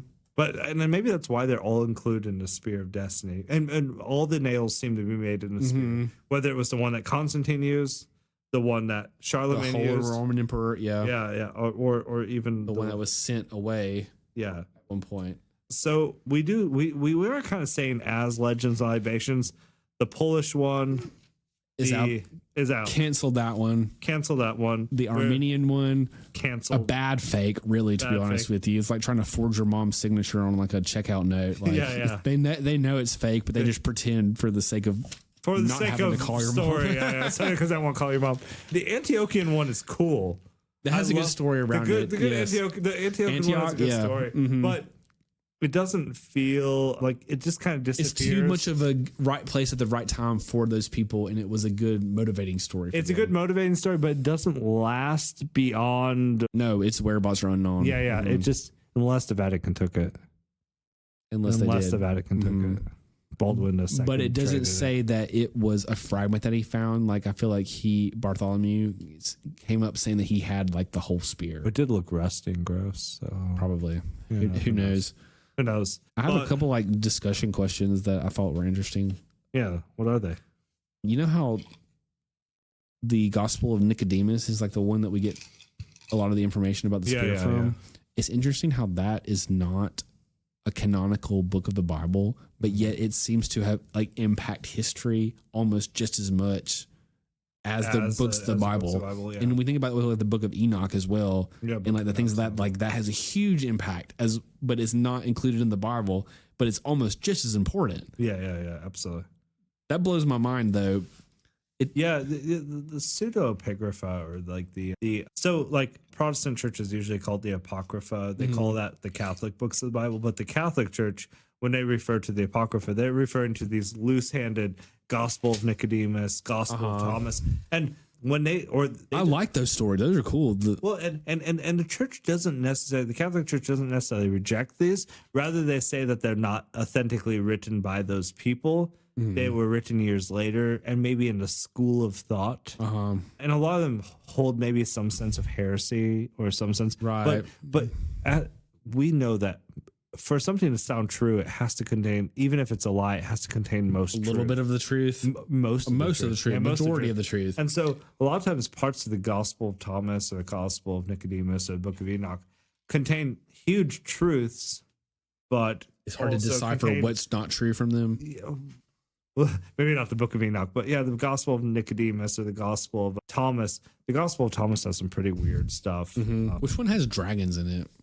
Well, that actually may be just the Deuterocanon in the Catholic Bible. So you have the Book of Daniel that has a dragon in it, or some kind of serpent creature, the Leviathan or something like that. Not a Leviathan. That's in the Bible somewhere. I know. Yeah, that's in like the real Bible. That's just in Psalms, and that's in Job. But the Deuterocanon, Daniel has some kind of serpent creature that he kind of creates like this hair tar bomb and kills, which is really cool. But it's like never heard of that. It's cool though. Oh, it's badass. Yeah. Like worth the read. But like the Book of Daniel is a couple chapters longer in the Catholic Bible, and that's because the Catholic Bible includes both the Hebrew, the Greek, and the Aramaic. Okay. Anything that was in the tradition at the time of Jesus, it would include. Well, the Protestant translation comes off of only the Hebrew text. Mind you, ironically, most of the Deuterocanon has been found in Hebrew now since the Dead Sea Scrolls. Okay. So it's a weird little thing. That's cool that we at least found those things. Yeah. All right, I've got a few like out there things. Okay, let's go with it. Want to mention? Let's do one of them that we kind of touched on earlier is the pre-Longinus timeline of the spear. Yeah, so allegedly there was a pre-Longinus, and that the origin was not at the crucifixion; that it was actually the spear being in the right place at the right time to perform this act of stabbing Jesus. Yeah, that the spear was ordained to do ahead of time. Yeah, like the spear found its place there. I have hiccups. Damn it! That was in another episode. There were two timelines that I found that could have happened before the crucifixion, and one was that Goliath or another enemy had thrown the spear at David. Which you do see Goliath, which throw the spear at David, which is interesting because David is also included in the greats that Charlemagne, the great, they're like called the nine greats, or the nine like kind of divine kings. That's cool. David's included in there, and so is Charlemagne. Okay. And so that would be interesting because it takes that same spear that David won from Goliath, the battle with Goliath, and brought it all the way to.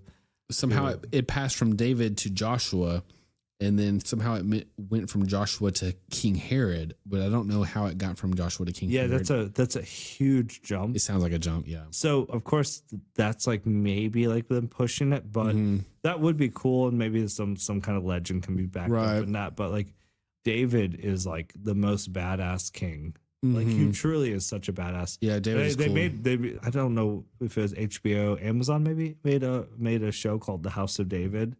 I didn't know that. And it's I watched the first episode. It's pretty badass. I'll have to check that out. Because David is like just tremendous.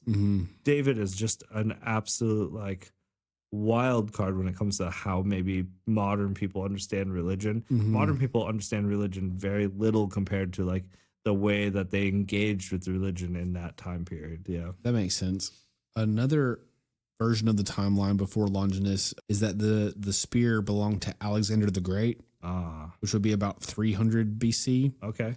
And somehow, like these are not hard and fast rules, but I don't think it somehow went from him to Caesar, Julius Caesar, and Caesar gave it to Longinus's father, who gave it to him. And that sounds kind of out there, but think about, are you familiar with the Caesar story?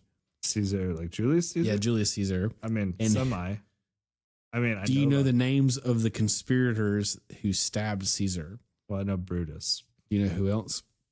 Cassius. What was Cassius's last name? I don't remember. Cassius Longinus was his name. Was it really? Yes, Gaius Cassius Longinus. Well, it's crazy because it's Gaius Cassius. It's his name. It's the saint's name. Oh, is Longinus's name? Yeah. Okay, so there's a connection right there. Holy fuck! Okay, that could be a really good connection because like I like that connection. His first name is Gaius. He has some kind of middle name, and then it could be Cassius, could be something else, but then it's Longinus.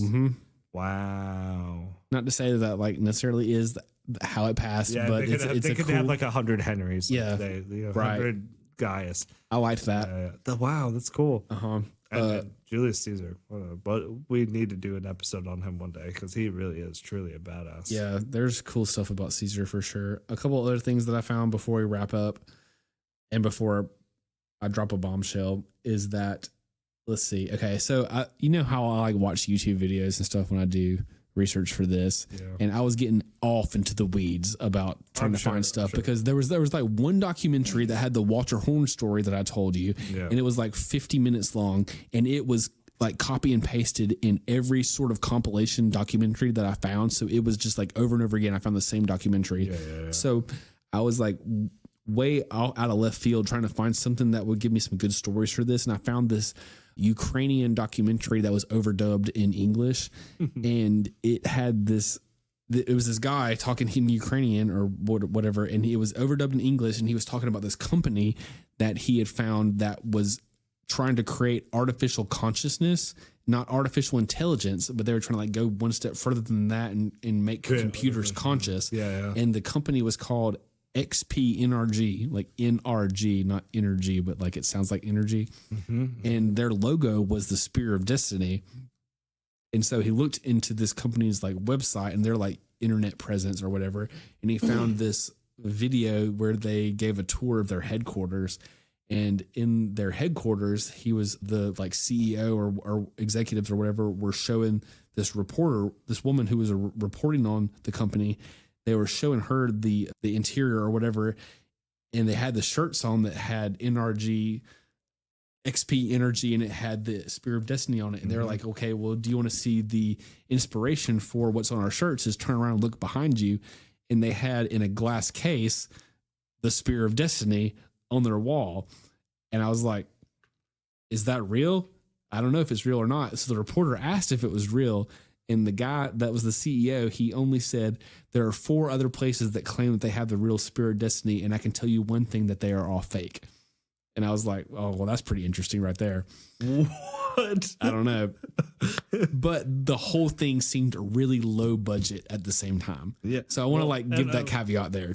And why would the company, like, how does the Spear of Destiny go into like artificial.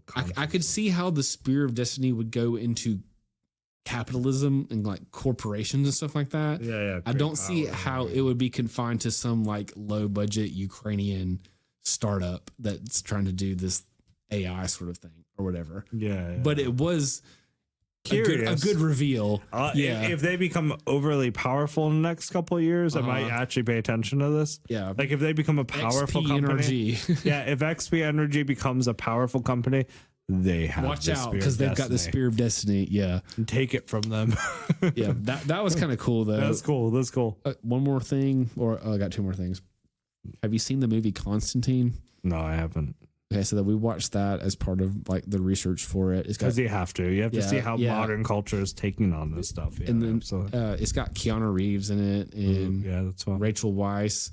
And okay, so in the first scene, you see like this guy in Mexico is like digging through these ruins and he finds the Spear of Destiny. Mexico? Yeah, it's wrapped in this Nazi flag. They've got a Nazi flag. And he finds the Spear of Destiny. I'm like, this is the first scene. Yeah. I'm like, this movie is going to be right up our alley. Yeah. I'm going to love this movie.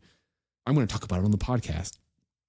The Spear of Destiny has nothing to do with the movie at all. For the next 2 hours, it's Keanu Reeves like doing exorcisms on these people, and at the very end, it's like, oh, we're going to release Satan's son from this woman who is possessed by a demon or whatever, and he's like holding her skin out, and then like the angel Gabriel has like betrayed God and is going to use the Spear of Destiny to like release Satan's son from this woman. Weird.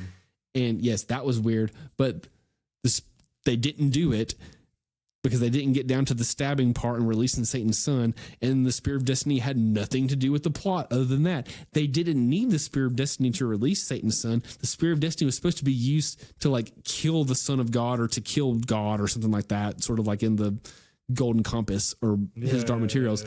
But that never came, that never happened. So therefore the Spear of Destiny was completely unnecessary to the plot at all. Ouch. And I was like, okay, well, you could have just like left that out entirely and the movie would have worked exactly the same. So big disappointment with Constantine. Seems like a disappointment. Yes, for sure. Like it wasn't consequential to the plot at all. With Constantine, the movie, we're giving it a 0. I liked Keanu Reeves. We always like him. Yeah, he was cool. Yeah, there were some good. That was a really good plot twist, not plot twist, but plot device. Because early in the movie, they said that because Constantine was like this, he's like a modern exorcist person or whatever, and he's like expelling demons from these people and sending them back to hell. And he's done this so many times that it says that the devil himself will come to claim Constantine's soul because he's done this so many times that the devil wants his soul in particular. Because the only reason that Constantine is allowed to live is because he committed suicide, and like suicide is like the sin that's like not forgivable. Yeah. But he was revived by the paramedics, so he's still guilty of committing the sin of suicide, but he's alive in the mortal world because the paramedics brought him back to life. So when he's like on borrowed time. So when he dies, he's going to go to hell for the sin of suicide. But he's still allowed to live, and he's trying to buy his way into heaven by doing all these exorcisms and sending these demons to hell. That part of the movie is really cool. Yeah, I like that setup a lot. Yeah. So I'm going to spoil the movie for you because I don't feel like you're going to watch it. Probably won't. So at the very end, to stop Satan's son from coming through this one possessed girl, he kills himself again. And since it said that Satan was going to come collect his soul himself, Satan shows up. And he's like, oh, well, your son's trying to usurp you in right over there in the other room. And Satan's like, oh, well, let me go deal with that. And he goes in there and he's like, nope, you're not going to be usurping me, son, or whatever. And he like completely ruins the whole plot with the Spear of that was revolving around the Spear of Destiny, and it had nothing to do with it. Yeah, interesting. But I did like that though. That was cool. Yeah, seems like an anime. Yeah, it does kind of seem like an anime. Okay, I got one more to wrap us up on. I remember everything about Hitler and seeing the spear in Vienna when he was a boy in 1908. Yeah. Okay. He obsessed about it, drew pictures of it, tried to be in watercolors. His watercolors sucked. No one hired him. He became a Nazi. So all that comes from this book called The Spear of Destiny by this guy called Trevor Ravenscroft in 1972. Trustworthy name. Exactly. Mm-hmm.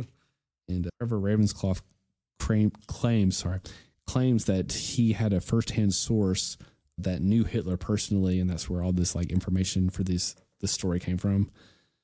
Do you want to know how Trevor Ravenscroft knew personally the source? Sure. I want to know this.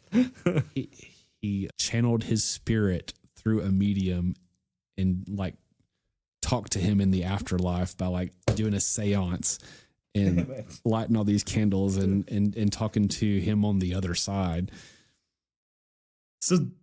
So this stuff from Hitler is maybe like not true. Super maybe. Yep. I'm sorry. Why would you ruin the story? I don't want to ruin it for you, but the stuff about Hitler came from this guy who may have had dubious sources and may have made it all up. I mean, would you guys trust us if we were like, we had a seance and we talked to Constantine the other day? But the only other person whose last name I know that is Ravenscroft sings the theme song for the Grinch cartoon. Oh, the same. Okay, they're evil. We're fine. We got this. We nailed it. You're a mean one, Mr. Grinch. That guy with a really deep voice. Yeah. His name is like Thurl Ravenscroft. Thurl Ravenscroft. Yeah, Thurl. Make a name that's hard to pronounce for people. Thurl. It's like Daryl, but Thurl. Thurl. What are you doing over there? I don't want to rain on anybody's parade or burst their Nazi bubble, but yeah, it might have all been fake. But we're into bursting Nazi bubbles. Yeah, it's a good story though. Yeah. So we got a couple things to grade here. Okay. So obviously, first we got to grade the sangria. I like the sangria. I didn't love it. Yeah, it wasn't like our best drink. I gave it a good 7 probably. Yeah, it was easy to drink. It's not memorable to me. I won't write about this. Mm-hmm. I would give it 1 through 10. I would give it a 5. Okay, let's go with a 6 then. It wasn't much better than regular wine, even with all the stuff that we added to it. I thought it would be a lot better with all the stuff we added. But it wasn't. I didn't think but so. It was just like wine. Maybe a little stronger. Yeah, I mean, I even used a Spanish wine like you would in a traditional sangria, but it just didn't. It was refreshing. I feel like I could drink that on a boat, but could float a barge with it. But I'm not going to tell people about how good the sangria was. No. It's not, it was okay. I got the recipe off the internet. It was a kind of a modern sangria, of course, with the V8 pineapple. I like the V8. The V8 was good. I thought that helped. I thought it was nice, refreshing. 5, 6 would be fine. But if I'm going out to drink with my friends, I'm not ordering that. No, I don't think so either. No. Also, if I'm having any event, I'm probably not. Well, I wouldn't stay at home and just drink it because it required too many extra things as well. I had to cut an apple, an orange, and a lime for it. That's a lot of cutting. Different things. I had to put wine. Cinnamon. I couldn't really even taste the cinnamon. I wish the cinnamon. Maybe we had to let it mull for more time. Who knows? A couple hours. Yeah, I don't know. So generally speaking, it could have used a little ginger. Actually, I think it could have been good with some ginger. We let it mull for an hour though. Yeah, it had a good time. Hour and a half, maybe. Even. Yeah, but it just wasn't really anything. What about the spear? My God, the spear. The spear was intense. The spear was intense. It has so many big characters in history. I'm going to give it a 9. Okay, I was going to say 8. Okay, so probably an 8.5 ish. Yeah. Yeah. The only reason that I wouldn't want to give it a 9 or a 10 is because there are so many dead ends with it. Yeah. It was we gave you guys the best stories that we could find with it. But there's a lot more stories. Yes. It's a very convoluted. There are a lot of stories that hey, passed it to this guy and this guy kept it until he died and he passed it to his son. There's a lot of that kind of stories. I don't know why I gave him a New York 1920s accent, but that's who knows? You're just kind of it was like someone selling in a newspaper kind of thing. And it was really hard to follow. My God, it was hard to follow. The way that we presented it is not how you're going to hear it presented. No. If you go study it yourself, you're going to find lots of. They're just going to leave them as dead end. They're going to leave them as cliffhangers and not tell you how they may feed back into the legend. Some of these resources are very hard to come by. I had to read old medieval texts to actually find a lot of these. I couldn't read modern text to find a lot of these. I had to use Chat GPT to like kind of place it together a little bit, but kind of organize your thoughts. I'm always doing that though. But I think a solid 8 would be good. Yeah. It was fun. It's a good legend. I love the legend. I think it's really fun. Its impact is big. Well, I mean, and the fact that Harry Potter and like the Elder Wand took from it was incredible, because like the Elder Wand really does replicate. That's where I heard about this from. Yeah, is from learning about the Elder Wand. Yeah, I mean, it's cool that you lose the spear and you die, and like we see that in Hitler, we see that in Frederick, we see that in Charlotte. The duality of the spear, where it's success when you're using it and complete failure when you lose it, which means death. But it is extremely hard to follow, and there's a lot of fake ones that appear, and a lot of repetitive narratives. I feel like yeah. That's the only thing that keeps it from like taking the top spot. I would think. Yeah. Have we given anything a 9 or 10? We've given stuff a 9. We'll look into our back catalog and see. Yeah. But 8's a good legend, though. I think it's a really good legend. Yes. Legend. I would put it just like a notch below probably the Philosopher's Stone that we did. Yeah. I really enjoed the Philosopher's Stone. Was great. Yeah. If you guys haven't watched that one, I don't think we have a video for that one, but it's very fun. I think we do. Do we? I think that was the first or second. I think Sleepy Hollow was the first video, and then like after that, we had a video. Oh, we did. Yeah.